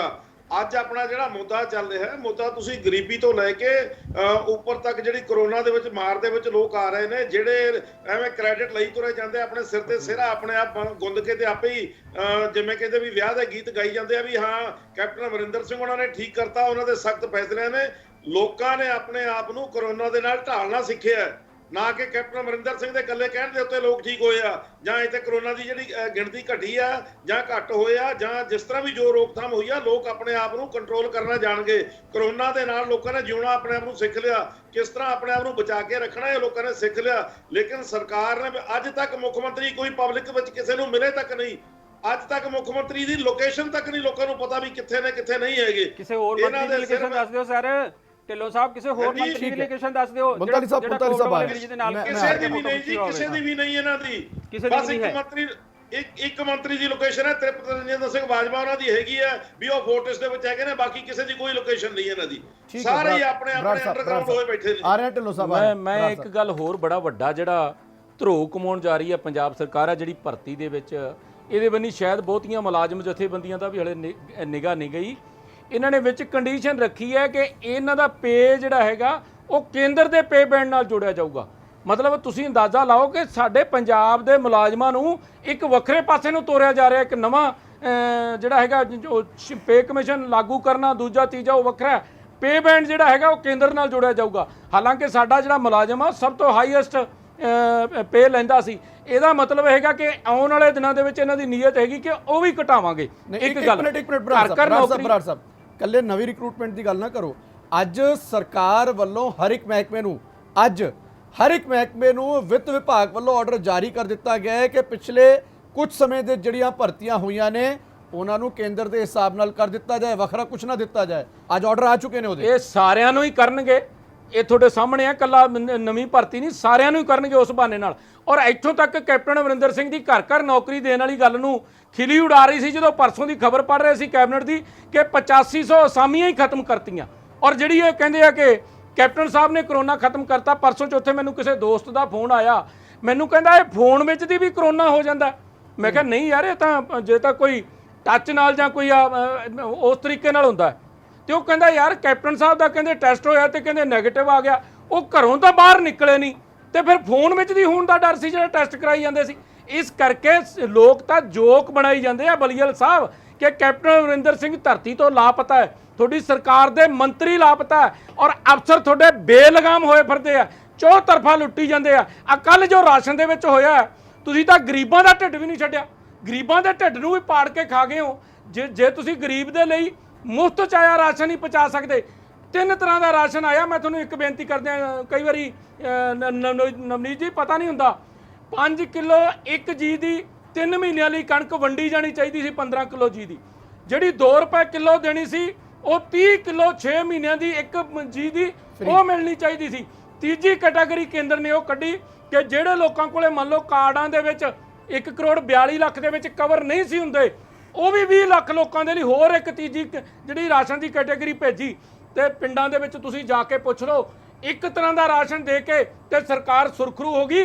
ਤੇ ਬਾਕੀ ਜਿਵੇਂ ਕੱਲ ਐਮਐਲਏ ਦੇ ਢਿੱਡ ਚੋਂ ਤੁਸੀਂ ਮੀਡੀਆ ਵਾਲਿਆਂ ਨੇ ਕੱਢਿਆ, ਜਾਂ ਆਉਣ ਵਾਲੇ ਦਿਨਾਂ ਦੇ ਵਿੱਚ ਕੋਈ ਸੀਬੀਆਈ ਜਾਂ ਕੋਈ ਰਿਟਾਇਰਡ ਹਾਈ ਕੋਰਟ ਦਾ ਜਾਂ ਮੌਜੂਦਾ ਜੱਜ ਲੱਗ ਜੇ ਫਿਰ ਇਹਨਾਂ ਦੇ ਘਰਾਂ ਚੋਂ ਨਿਕਲੂਗਾ। ਨਹੀਂ ਤਾਂ 700-800 ਕਰੋੜ ਦਾ ਰਾਸ਼ਨ ਵੀ ਜਿਹੜਾ ਪੰਜਾਬ ਦੇ ਲੋਕਾਂ ਦਾ ਖਾ ਗਏ, ਗਰੀਬਾਂ ਦੀ ਸਕਾਲਰਸ਼ਿਪ ਬੱਚਿਆਂ ਦੀ ਜਿਹੜੀ ਆ ਉਹ ਵੀ ਖਾ ਗਏ ਇਹ। ਬਲੀਏਵਾਲ ਸਾਹਿਬ, ਸਵਾਲ ਬਹੁਤ ਨੇ। ਮੇਰੇ ਹਿਸਾਬ ਨਾਲ ਬਰਾੜ ਸਾਹਿਬ ਟੀਵੀ ਵਗੈਰਾ ਅਖਬਾਰ ਵਗੈਰਾ ਘੱਟ ਪੜ੍ਹਦੇ ਲੱਗਦੇ ਆ। ਕੈਪਟਨ ਸਾਹਿਬ ਸੈਕਟਰੀਏਟ 'ਚ ਮੀਟਿੰਗ ਵੀ ਕਰਕੇ ਗਿਆ ਥੋੜੇ ਦਿਨ ਪਹਿਲਾਂ। ਬਰਾੜ ਸਾਹਿਬ ਟੈਲੀਫੋਨ 'ਚ ਨਹੀਂ ਦਿਖਦੇ। ਇੱਕ ਦਿਨ ਹੋਟਲ 'ਚ ਆਏ ਸੀ, 2 ਸੋਸ਼ਲ ਦਿਨ ਮੀਡੀਆ ਦਾ ਜ਼ਮਾਨਾ, ਤੁਸੀਂ ਵੀ ਸੋਸ਼ਲ ਮੀਡੀਆ ਦੇ ਬਹੁਤ ਨਹੀਂ, ਮੇਰੀ ਬੇਨਤੀ ਹੈ, ਪ੍ਰੈਸ ਕਾਨਫਰੰਸ ਵੀ ਕੀਤੀ ਹੈ, ਕੈਬਨਿਟ ਮੀਟਿੰਗ ਵੀ ਕੀਤੀ ਆ ਨਾ, ਨਿਕਲੇ ਆ ਨਾ, ਦਿਖੇ ਆ। ਲੋਕੇਸ਼ਨਾਂ ਦੀ ਗੱਲ ਹੈ ਕਿ ਕੱਲ ਆਪਾਂ ਸਾਰਿਆਂ ਨੇ ਰਲ ਮਿਲ ਕੇ ਇੱਕ ਫੈਸਲਾ ਲਿਆ ਕਿ ਅੱਗੇ ਤੱਕ ਜਿਹੜੀਆਂ ਕਰੋਨਾ ਕਾਲ ਦੀਆਂ ਮੀਟਿੰਗਸ ਆ ਉਹਨਾਂ ਨੂੰ ਪੋਸਟਪੋਨ ਕਰ ਦੇਣਾ ਚਾਹੀਦਾ। ਉਹ ਸਾਂਝੇ ਫੈਸਲੇ ਨੇ। ਬਚਾਂਗੇ ਤਾਂ ਹੀ ਬਚਾਂਗੇ, ਜਾਨ ਹੈ ਜਹਾਨ ਨਹੀਂ, ਪਰ ਬਲੀਏਵਾਲ ਸਾਹਿਬ ਉਹ ਫੈਸਲਾ ਤੇ 3-4 ਕੁ ਦਿਨ ਪਹਿਲਾਂ ਹੀ ਲਿਆ ਗਿਆ ਨਾ। ਜਿੰਨੇ ਕੱਪੜੇਬਾਜ਼ੀ ਦੀ ਗੱਲ ਬੇਨਤੀ ਹੈ, ਨਹੀਂ ਬੇਨਤੀ ਉਹੀ ਹੈ ਨਾ ਜੀ ਕਿ ਇਸ ਵੇਲੇ ਕਰੋਨਾ ਪੀਕ ਜਾਣ ਦੇ ਜਿਹੜੇ 4 ਮਹੀਨੇ ਹੋ ਗਏ। ਤਲਵਾਰ ਵਗੈਰਾ ਦੀ 22 ਕਮੇਟੀ ਮਾਰਚ ਬਣੀ को ਸੀਗੀ, 22 ਮਾਰਚ को शुरू ਹੋਇਆ ਬਲੀਏਵਾਲ ਸਾਹਿਬ। 4 ਮਹੀਨੇ ਹੋ ਗਏ, ਅੱਧੇ ਤੋਂ ਜ਼ਿਆਦਾ 2020 2020 ਲੰਘ ਚੁੱਕੇ ਹੈ। ਦੇਖੋ ਬੇਨਤੀ ਉਹ 2 ਔਰ 14 ਅਪ੍ਰੈਲ 2 ਮੈਂ ਉਹੀ ਗੱਲ ਕਰ ਰਿਹਾ ਜੀ ਕਿ ਜਿਹੜੀ ਪੀਕ ਦਾ ਟਾਈਮ ਹੈ, ਪੀਕ ਦਾ ਟਾਈਮ ਇਹ ਦਿਨਾਂ ਦੇ ਵਿੱਚ ਹੈ। ਰੱਖੋ ਬਲੀਏਵਾਲ ਸਾਹਿਬ, ਆਪਣੀ ਗੱਲ ਰੱਖੋ, ਫਿਰ ਆ ਰਹੇ ਹਾਂ। ਜੀ ਕਿ ਬਾਹਰ ਭੇਜਣ ਲੱਗੇ। ਕਿੱਟ ਘੁਟਾਲਾ ਤਾਂ ਇਹਨਾਂ ਨੇ ਕਰਤਾ, ਕਿ ਬਾਹਰ ਭੇਜਣ ਲੱਗੇ। ਕਿੱਟ ਘੁਟਾਲਾ ਤਾਂ ਇਹਨਾਂ ਨੇ ਕਰਤਾ। ਰੈਪਿਡ ਟੈਸਟਿੰਗ ਕਿਟਸ ਇਹਨਾਂ ਨੇ ਮੰਗਾਈਆਂ ਸੀ ਜਿਹੜੀਆਂ ਸਾਰੀਆਂ ਹੀ ਖਰਾਬ ਨਿਕਲ ਗਿਆ। ਆਪਣਾ ਬਰਾੜ ਸਾਹਿਬ ਯਾਦ ਰੱਖਿਓ ਜਰਾ ਇਹ ਵੀ ਕਿ ਤੁਹਾਡੇ ਮੈਂਬਰ ਪਾਰਲੀਮੈਂਟ ਨੇ ਆਪਦੇ ਐਮਪੀ ਲੈਂਡ ਫੰਡ ਦੇ ਵਿੱਚੋਂ ਪੈਸੇ ਦਿੱਤੇ ਸੀ, ਉਹਦੀ ਜਾਂਚ ਮੰਗ ਰਿਹਾ ਉਹ। ਤੁਹਾਡੀ ਸਰਕਾਰ ਦੇ ਖਰੀਦੇ ਹੋਏ ਸਰਦਾਰ ਬਲਬੀਰ ਸਿੰਘ ਸਿੱਧੂ ਜੀ ਦੇ ਖਰੀਦੇ ਹੋਏ ਸਮਾਨ ਦੀ ਜਾਂਚ ਮੰਗ ਰਿਹਾ ਉਹ। ਮੁੱਖ ਮੰਤਰੀ ਨੂੰ ਚਿੱਠੀ ਵੀ ਲਿਖ ਰਹੇ। ਮੁੱਖ ਮੰਤਰੀ ਨੂੰ ਚਿੱਠੀ ਲਿਖੀ ਹੈ, ਕੇਂਦਰ ਨੂੰ ਚਿੱਠੀ ਲਿਖੀ ਹੈ। ਉਸ ਦੇ ਵਿੱਚ ਕੱਪੜੇ ਦੇ ਵਿੱਚ ਇਨਵੋਲਵ ਹੈ। ਮੈਂ ਨਹੀਂ ਕਹਿੰਦਾ ਹੁਣ ਹੋਇਆ ਉੱਥੇ ਪ੍ਰਾਈਵੇਟ ਲੈਬ ਦੇ ਵਿੱਚ ਕੁਝ ਹੋਇਆ ਤਾਂ ਅਸੀਂ ਕਹਿ ਰਹੇ ਹਾਂ। ਨਹੀਂ, ਪ੍ਰਾਈਵੇਟ ਲੈਬ ਨਹੀਂ, ਪੀਪੀ ਕਿਟਾਂ ਵਾਲਾ ਵੀ ਹੋਇਆ, ਸਰਕਾਰੀ ਗਵਰਨਮੈਂਟ ਕਿਟਾਂ ਵਾਲਾ ਵੀ ਹੋਇਆ, ਮੈਡੀਕਲ ਕਾਲਜ ਵਾਲਾ ਵੀ ਹੋਇਆ। ਬਲੀਏਵਾਲ ਸਾਹਿਬ ਬਹੁਤ ਸਾਰੇ ਨੇ। ਔਰ ਚਲੋ ਮੈਂ ਕਹਿੰਦਾ ਬਰਾੜ ਸਾਹਿਬ ਸਵਾਲ ਕਰਨ ਦਿੱਲੀ ਲੈਬ ਵਾਲੇ ਨਾਲ ਕੀ ਸੀਗਾ ਜਿਹੜਾ ਤੁਹਾਡੇ ਚੀਫ ਸੈਕਟਰੀ ਤੱਕ ਟਵੀਟ ਕਰਕੇ ਦੱਸ ਰਹੇ ਮੈਂ ਸੀ। ਉਹੀ ਗੱਲ ਦੇਖੋ, ਇਲਜ਼ਾਮ ਦੀ ਗੱਲ ਵੀ ਹੈਗੀ। ਮੈਂ ਇੱਕ ਗੱਲ ਦੱਸਦਾ ਕਿ ਇਲਜ਼ਾਮਬਾਜ਼ੀ ਦੇ ਵਿੱਚ ਕੁਝ ਨਹੀਂ ਲੈਣਾ। ਜੁਆਇੰਟਲੀ ਇੱਕ ਸਾਂਝਾ ਐਕਸ਼ਨ ਕਰੀਏ ਕਿ ਜਿਹਦੇ ਕਰਕੇ ਹੁਣ ਅੱਜ 10 ਲੱਖ ਦਾ ਨੰਬਰ ਪਹੁੰਚ ਗਿਆ ਹੋਇਆ, ਆਪਾਂ ਕ੍ਰਾਸ ਕਰ ਗਏ ਤੇ 20 ਅਗਸਤ ਸੈਕੰਡ ਟਾਰਗੇਟ ਦਿੱਤਾ ਕਿ 10 ਲੱਖ ਅਸੀਂ ਹੋਰੋਂ ਤੱਕ ਕ੍ਰਾਸ ਕਰ ਜਾਾਂਗੇ। ਇਹ ਤੋਂ ਬਚਣ ਦੀ ਲੋੜ ਹੈ। ਜੁਆਇੰਟਲੀ ਐਫਰਟ ਕਰੀਏ। ਤੁਸੀਂ ਅੱਜ ਰੇਟਸ ਤੇ ਰੱਖੀ ਸੀ ਗੱਲ ਕਿਉਂਕਿ ਕਈ ਹਸਪਤਾਲਾਂ ਦੇ ਵਿੱਚ ਲੁੱਟ ਹੋਈ ਆ ਲੋਕਾਂ ਦੀ। ਬਲੀਏਵਾਲ ਸਾਹਿਬ, ਅਸੀਂ ਪਾਰਟੀ ਵੱਲੋਂ ਚਿੱਠੀ ਲਿਖੀ ਮੁੱਖ ਮੰਤਰੀ ਸਾਹਿਬ ਨੂੰ। ਸਾਡੇ ਪਾਰਟੀ ਪ੍ਰਧਾਨ ਸਾਹਿਬ ਨੇ ਚਿੱਠੀ ਲਿਖੀ ਕਿ ਸਾਂਝੀਆਂ ਕਮੇਟੀਆਂ ਬਣਾਓ ਤਾਂ ਕਿ ਇਸ ਕਿਸਮ ਦੇ ਰੌਲੇ ਨਾ ਪੈਣ। ਉਦੋਂ ਤਾਂ ਤੁਸੀਂ ਬਣਾਏ ਹੀ ਨਹੀਂ। ਜਾਇੰਟ ਐਫਰਟਸ ਜਿਹੜੇ ਨੇ ਇੱਕ ਗੱਲ ਸੁਣ ਲਓ, ਤੁਹਾਡੇ ਕੋਲ ਬਿਲਕੁਲ ਰਾਈਟ ਹੈ। ਜਦੋਂ ਚਾਹੋ ਉਦੋਂ ਮੁੱਖ ਮੰਤਰੀ ਨਾਲ ਗੱਲ ਕਰ ਸਕਦੇ ਹੋ। ਕੋਈ ਗੱਲ ਕਰਦੇ ਹੈਗੇ ਨੇ ਪਿੰਡਾਂ 'ਚ ਰਹਿੰਦੇ ਆ। ਕਰਿਆ ਕਰੋ। ਔਰ ਬਲੀਏਵਾਲ ਸਾਹਿਬ, ਮੈਂ ਤੁਹਾਨੂੰ ਪਹਿਲਾਂ ਵੀ ਇਹ ਰਿਕੁਐਸਟ ਕੀਤੀ ਸੀ। ਮੈਂ ਇਸ ਜਿਹੜਾ ਹੈਗਾ ਮੀਡੀਅਮ ਰਾਹੀਂ ਫਿਰ ਰਿਕੁਐਸਟ ਕਰਾਂਗਾ ਕਿ ਏਸੀ ਵਾਲੇ ਰੂਮ ਵਾਲੇ ਬੈਠੇ ਹੋਏ ਆ ਬੰਦਿਆਂ ਨੇ ਕੋਈ ਕਰੋਨਾ ਕੰਟਰੋਲ ਨਹੀਂ ਕੀਤਾ। ਕਰੋਨਾ ਕੰਟਰੋਲ ਕੀਤਾ ਉਹ ਸਾਡੀਆਂ ਬੇਟੀਆਂ ਨੇ, ਭੈਣਾਂ ਨੇ, ਭਰਾਵਾਂ ਨੇ, ਜਿਹੜੇ ਫੀਲਡ 'ਚ ਬੈਠੇ ਆ ਉਹ ਰੋ ਰਹੇ ਆ। ਉਹ ਕੱਲ ਨੂੰ ਸਟ੍ਰਾਈਕ ਤੇ ਜਾਣ ਨੂੰ ਫਿਰਦੇ ਆ। ਤੁਸੀਂ ਅਜੇ ਤੱਕ ਕਹਿੰਦੇ ਹੋ ਸਾਂਝੀ ਕਰਨੀ, ਕਿਹਦੇ ਨਾਲ ਸਾਂਝ ਕਰਨੀ ਹੈ? ਤੁਸੀਂ ਕਿਹੜੇ ਏਸੀ ਵਾਲੇ ਰੂਮ ਦੇ ਵਿੱਚ ਬੈਠ ਕੇ ਸਾਂਝ ਕਰਨੀ ਹੈ? ਨੋਟੀਫਿਕੇਸ਼ਨ ਤੁਹਾਡੀ ਇਸ਼ੂ ਹੋ ਚੁੱਕੀ ਹੈ। ਤੁਸੀਂ ਅਜੇ ਤੱਕ ਸਾਂਝ ਦੀ ਗੱਲ ਕਰਦੇ ਹੋ। ਸਾਂਝ ਕਰਨੀ ਹੈ ਤਾਂ ਉਹ ਜਿਹੜੀਆਂ ਸਾਡੀਆਂ ਬੇਟੀਆਂ ਨੇ, ਮੇਰੀ ਗੱਲ ਸੁਣ ਲਓ, ਇਹ ਜਿਹੜੇ ਬੇਟੀ ਬਚਾਓ ਬੇਟੀ ਬਣਾਓ ਦੇ ਨਾਰਿਆਂ ਦੇ ਨਾਲ ਕਰੋਨਾ ਕੰਟਰੋਲ ਨਹੀਂ ਹੋਣਾ। ਤੁਸੀਂ ਇਸ ਸਟੇਜ ਬਲੀਏਵਾਲ ਸਾਹਿਬ, ਮੈਂ ਇੱਕ ਰਿਕੁਐਸਟ ਕਰ ਲਿਆ। ਤੁਸੀਂ ਅੱਜ ਆਪਣੀ ਪਾਰਟੀ ਵੱਲੋਂ, ਕਿਉਂਕਿ ਤੁਹਾਡੀ ਪਾਰਟੀ ਪਾਵਰ 'ਚ ਹੈਗੀ ਹੈ ਔਰ ਤੁਸੀਂ ਪਾਰਟੀ ਪਾਵਰ 'ਚ ਹੈ, ਤੁਸੀਂ ਇਹ ਗੱਲ ਕਹੋ ਕਿ ਜਿਹੜੇ ਲੋਕ ਹੁਣ ਦੀ ਘੜੀ ਆਪਣੀ ਜਾਨ ਤੇ ਖੇਲ ਕੇ ਆਪਣੇ ਬੱਚਿਆਂ ਨੂੰ ਘਰ ਛੱਡ ਕੇ, ਆਪਣੇ ਬੁੜੇ ਮਾਪਿਆਂ ਨੂੰ ਘਰ ਛੱਡ ਕੇ ਕਰੋਨਾ ਦੇ ਨਾਲ ਲੜ ਰਹੇ ਹੈ, ਅਸੀਂ ਉਹਨਾਂ ਦਾ ਮਾਨ ਸਤਿਕਾਰ ਕਰਾਂਗੇ, ਉਹਨਾਂ ਨੂੰ ਤਨਖਾਹ ਦੇਵਾਂਗੇ, ਉਹਨਾਂ ਨੂੰ ਰੈਗੂਲਰ ਕਰਾਂਗੇ। ਮਾਨ ਸਤਿਕਾਰ ਤੇ ਕਰ ਰਹੇ ਨੇ। ਨਹੀਂ, ਮਾਨ ਸਤਿਕਾਰ ਤੇ ਹੋ ਰਿਹਾ। ਕੁਝ ਸਲੂਟ ਬਣਾ ਲਓ, ਜਿੰਨੇ ਮੈਂ ਤੁਹਾਨੂੰ ਮਾਰ ਦੇਣਾ, ਇੱਧਰ ਨੂੰ ਮਾਰ ਦੇਣਾ। ਬਰਾੜ ਸਾਹਿਬ ਬੈਠੇ ਮੇਰੇ ਨਾਲ, ਇਹਨਾਂ ਨੂੰ ਮਾਰ ਦੇਣਾ। ਇਹਦੇ ਨਾਲ ਕੋਈ ਦੇਸ਼ ਜਿਹੜਾ ਹੈਗਾ ਉਹ ਦੇਸ਼ ਤਰੱਕੀ ਹੁੰਦੀ ਹੈ? ਕਿਹੜੀਆਂ ਗੱਲਾਂ ਕਰਦੇ ਹੋ ਤੁਸੀਂ? ਇਸ ਸਟੇਜ ਤੋਂ ਕਹੋ ਕਿ ਅਸੀਂ ਉਹਨਾਂ ਦਾ ਬੰਦਾ ਮਾਨ ਸਤਿਕਾਰ ਦਿਆਂਗੇ।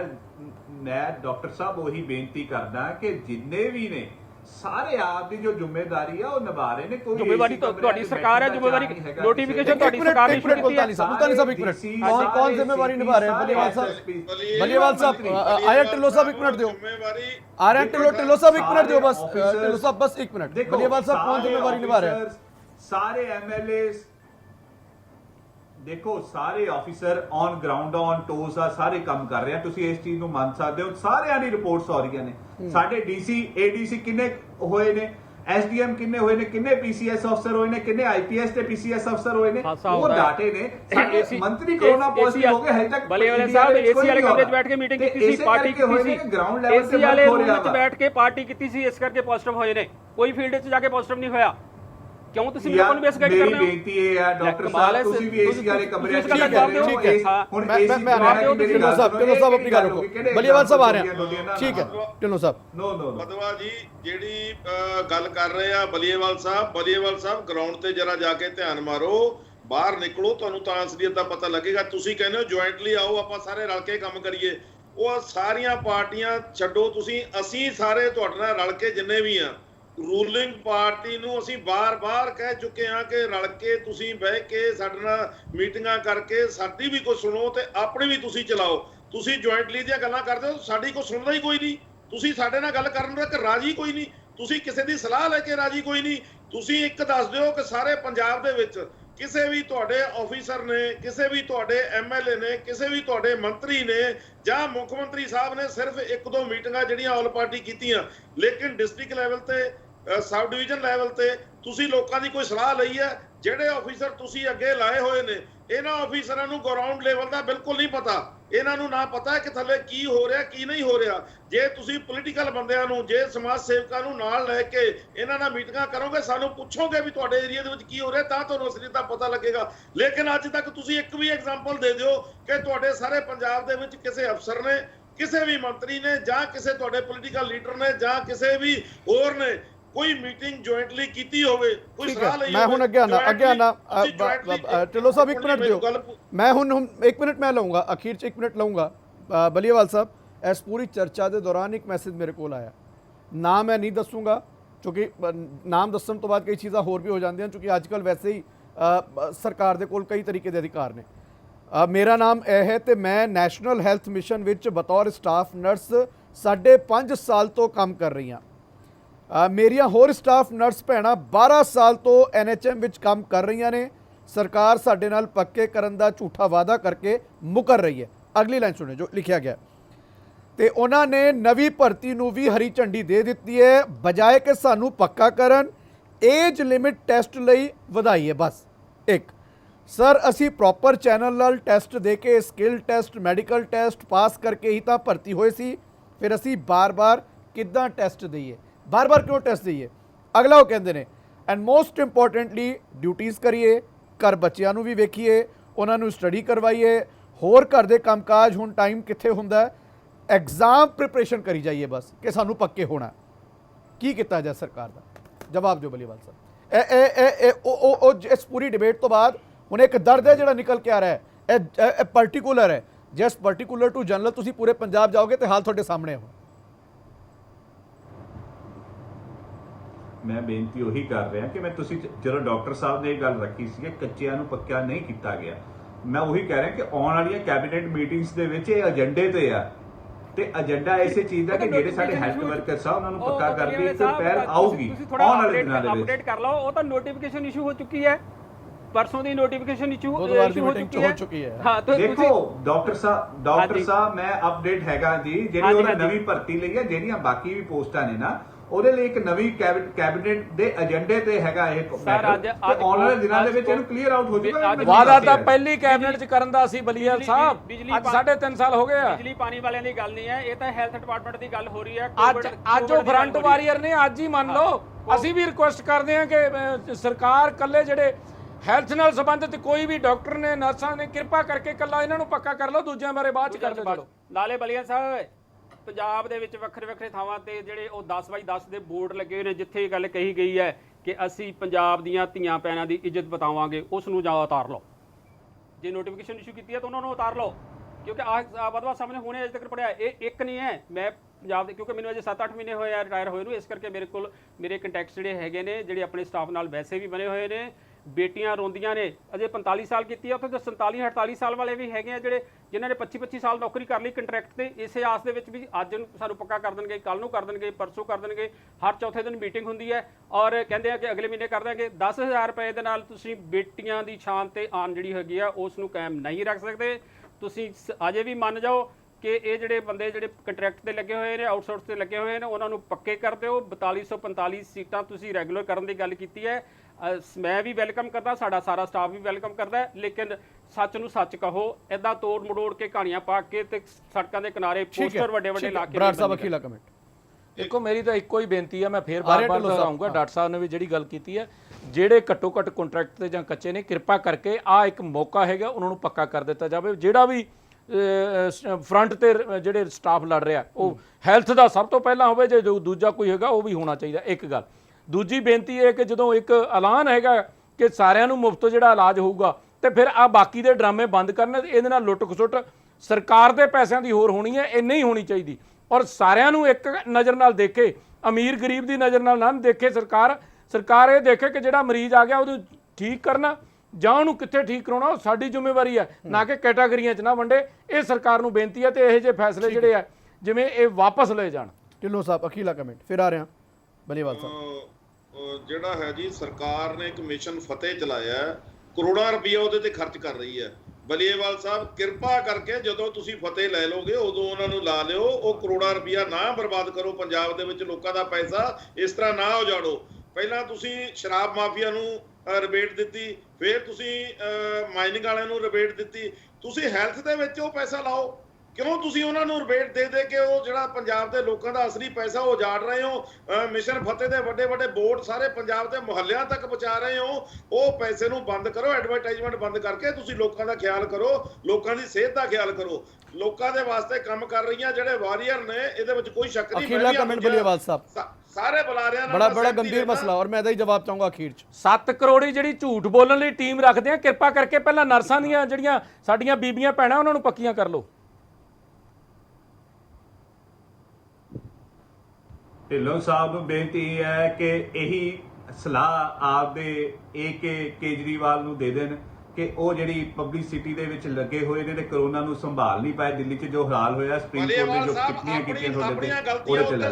ਸੈਕੰਡਲੀ ਬਰਾੜ ਸਾਹਿਬ, ਇੱਕ ਮੇਰੀ ਬੇਨਤੀ, ਮੈਂ ਵਿੱਚ ਨਹੀਂ ਬੋਲਦਾ, ਮੈਂ ਵਿੱਚ ਨਹੀਂ ਬੋਲਦਾ, ਤੇਰੀ ਜਵਾਬ ਦੇ ਲੈਣ ਦਿਓ ਮੈਨੂੰ। ਬੇਨਤੀ ਇੱਕ ਗੱਲ ਸੁਣੋ, ਨਹੀਂ ਤੁਸੀਂ ਪੰਜਾਬ ਦੇ ਕਿੰਨੇ ਪਿੰਡ ਤਿਆਰ ਕੀਤੇ ਜੇ ਤੁਸੀਂ ਦਿੱਲੀ ਲੈ ਗਏ? ਮੈਨੂੰ ਤਾਂ ਦਿੱਲੀ ਤੇ ਗੱਲ ਕਰ ਰਹੇ ਸੈਕੰਡਲੀ ਬਰਾੜ ਸਾਹਿਬ ਬੇਨਤੀ ਕਰੀ ਜਾਂਦੇ ਆ ਕਿ ਅਨਾਜ ਦੀ ਦਿੱਕਤ ਆਈ, ਫਲਾਨਾ ਹੋਇਆ, ਕੱਪੜੇ ਹੋ ਗਏ। ਬਰਾੜ ਸਾਹਿਬ, ਮੈਨੂੰ ਤੁਹਾਡੇ ਅੱਗੇ ਮੇਰੀ ਇੱਕ ਬੇਨਤੀ ਹੈ ਕਿ ਤੁਹਾਡੇ ਹਲਕਾ ਇੰਚਾਰਜ ਤੇ ਐਮਐਲਏ ਸਾਰੇ ਜਗ੍ਹਾ ਹੈਗੇ ਨੇ, ਜਿਹੜੇ ਗਰੀਬ ਗੁਰਬੇ ਤੁਹਾਨੂੰ ਪਤਾ ਐਡਰੈਸ ਦੇ, ਤੁਸੀਂ ਉਹਨਾਂ ਦੀ ਲਿਸਟ ਬਣਾ ਕੇ ਕਿਉਂ ਨਹੀਂ ਦਿੰਦੇ? ਜਦੋਂ ਤੁਹਾਨੂੰ ਇਹ ਗੱਲ ਪਤਾ ਹੈ ਕਿ ਇੰਸਪੈਕਟਰਸ ਨੇ ਜਾ ਕੇ ਉਹਨਾਂ ਨੂੰ, ਡੀਐਫਓਸ ਨੇ ਜਿਹੜੇ, ਉਹਨਾਂ ਨੇ ਸਿੱਧਾ ਅਨਾਜ ਮੁਹੱਈਆ ਕਰਾਉਣਾ, ਤੁਸੀਂ ਕਿਉਂ ਨਹੀਂ ਲਿਸਟ ਸਿੱਧਾ ਨਹੀਂ ਦਿੰਦੇ? ਬਲੀਏਵਾਲ ਸਾਹਿਬ, ਅਸੀਂ ਲਿਸਟਾਂ ਦਿੱਤੀਆਂ ਸਰਕਾਰ ਵੱਲੋਂ। ਇੱਕ ਮਿੰਟ ਸੁਣ ਲਓ, ਸਰਕਾਰ ਵੱਲੋਂ ਇੱਕ ਵਾਅਦਾ ਕਰ ਦਿਓ, ਜਿਹੜੀਆਂ ਤੁਸੀਂ ਟੀਮਾਂ ਬਣਾਈਆਂ ਟੈਸਟ ਕਰਨ ਲਈ, ਉਹ ਪਿੰਡ ਦੀ ਸੱਥ 'ਚ ਬਹਿ ਕੇ ਇਨਕੁਆਇਰੀ ਕਰਨਗੀਆਂ, ਅੰਦਰ ਬਹਿ ਕੇ ਨਹੀਂ ਕਰਨਗੀਆਂ। ਜਿਹੜੀਆਂ ਟੀਮਾਂ ਜਾ ਰਹੀਆਂ ਡਿਪੂਆਂ ਤੇ, ਇੱਕ ਇਨਸ਼ੋਰ ਕਰ ਦਿਓ ਕਿ ਪਿੰਡ ਦੀ ਸੱਥ 'ਚ ਬਹਿ ਕੇ ਇਨਕੁਆਇਰੀ ਕਰਨਗੀਆਂ। ਔਰ ਜਿਸ ਦਿਨ 7 ਤਰੀਕ ਨੂੰ ਅਸੀਂ ਪਿੰਡ ਧਰਨੇ ਦਿੱਤੇ ਸੀ, ਸਾਰਿਆਂ ਦੇ ਕਾਰਡ ਫੜ ਕੇ ਤੁਹਾਨੂੰ ਦਿਖਾਏ ਸੀ, ਸਾਰੇ ਪੰਜਾਬ ਦੇ ਕੈਮਰੇ ਨੇ ਦਿਖਾਏ ਸੀ। ਜੇ ਹਲੇ ਨਹੀਂ ਪਤਾ ਲੱਗਿਆ ਫਿਰ ਤੁਹਾਨੂੰ ਪਤਾ ਨਹੀਂ ਲੱਗਦਾ। ਫਿਰ ਤੁਹਾਨੂੰ ਜਦੋਂ 2022 ਆ ਗਈ ਉਦੋਂ ਲੋਕ ਗੱਲ ਦੂਜੇ ਪਾਸੇ ਨਾ ਕਰੋ। ਮੇਰੀ ਬੇਨਤੀ ਹੈ, ਕਨਵਰਟ ਨਾ ਕਰੋ ਗੱਲ ਨੂੰ। ਢਿੱਲੋਂ ਸਾਹਿਬ ਦੇ ਸੱਥ 'ਚ ਬਹਿ ਕੇ ਤਾਂ ਕੋਈ ਸਾਫਾ ਪਾਉਣ ਜੋਗਰੇ ਗੱਲ 'ਚ ਹੋ ਹੀ ਜਾਵਾਂਗੇ। ਸੱਥ 'ਚ ਤਾਂ ਬੈਠਣਾ। ਆਮ ਆਦਮੀ ਪਾਰਟੀ, ਅਕਾਲੀ ਦਲ, ਭਾਜਪਾ, ਸਾਰੀਆਂ ਪਾਰਟੀਆਂ ਵਾਲੇ ਸਾਡੇ ਗਰੀਬ ਲੋਕ ਨੇ ਜਿਨ੍ਹਾਂ ਨੂੰ ਨਹੀਂ ਮਿਲ ਪਾ ਰਿਹਾ, ਆਪਾਂ ਲਿਸਟਾਂ ਦਈਏ। ਮੈਂ ਖੁਦ ਦਿੱਤੀਆਂ ਨੇ। ਫੜਦਾ ਹੀ ਨਹੀਂ ਕੋਈ ਲਿਸਟਾਂ, ਕੌਣ ਫੜਦਾ? ਜਾ ਕੇ ਟ੍ਰੇਸ ਕਰਕੇ ਚਲੋ ਆਪਾਂ ਲਿਸਟਾਂ ਤੇ ਨਾ ਜਾ ਕੇ, ਅਸਲ ਮਸਲਾ ਹੈ ਕਿ ਪਹਿਲੇ ਲੋਕਾਂ ਨੂੰ ਇਲਾਜ ਦੇ ਦੇਈਏ। ਤੁਸੀਂ ਚੋਰਾਂ ਨੂੰ ਨਾ ਫੜੋ, ਜਿਹੜੇ ਬਾਜ਼ਾਰ 'ਚ ਸਿੱਧਾ ਰਾਸ਼ਨ ਵੇਚ ਕੇ, ਤੁਸੀਂ ਉਹਨਾਂ ਨੂੰ ਨਾ ਫੜੋ। ਬਹੁਤ ਬਹੁਤ ਧੰਨਵਾਦ ਬਲੀਵਾਲ ਸਾਹਿਬ, ਬਰਾੜ ਸਾਹਿਬ, ਮੁਲਤਾਨੀ ਸਾਹਿਬ ਤੇ ਢਿੱਲੋਂ ਸਾਹਿਬ। ਪਰ ਸਵਾਲ ਵੱਡੇ ਨੇ ਕਿ ਕੋਵਿਡ ਵਰਗੀ ਮਹਾਮਾਰੀ ਦੇ ਵਿੱਚ ਲੋਕਾਂ ਨੂੰ ਰਿਲੀਫ ਦੀ ਜਗ੍ਹਾ ਜਾਂ ਸਰਕਾਰਾਂ ਵੱਲੋਂ ਪੈਕੇਜ ਦੀ ਜਗ੍ਹਾ ਜੇ ਮਿਲਿਆ ਤੇ ਪ੍ਰਾਈਵੇਟ ਹਸਪਤਾਲਾਂ ਦਾ ਇੱਕ ਨਵਾਂ ਰੇਟ ਪੈਕੇਜ ਵਾਲਾ, ਜਿਹਦੇ ਤੇ ਕਈ ਸਵਾਲ ਖੜੇ ਹੋ ਰਹੇ ਨੇ। ਇਜਾਜ਼ਤ ਦਿਓ, ਧੰਨਵਾਦ, ਸਤਿ ਸ਼੍ਰੀ ਅਕਾਲ।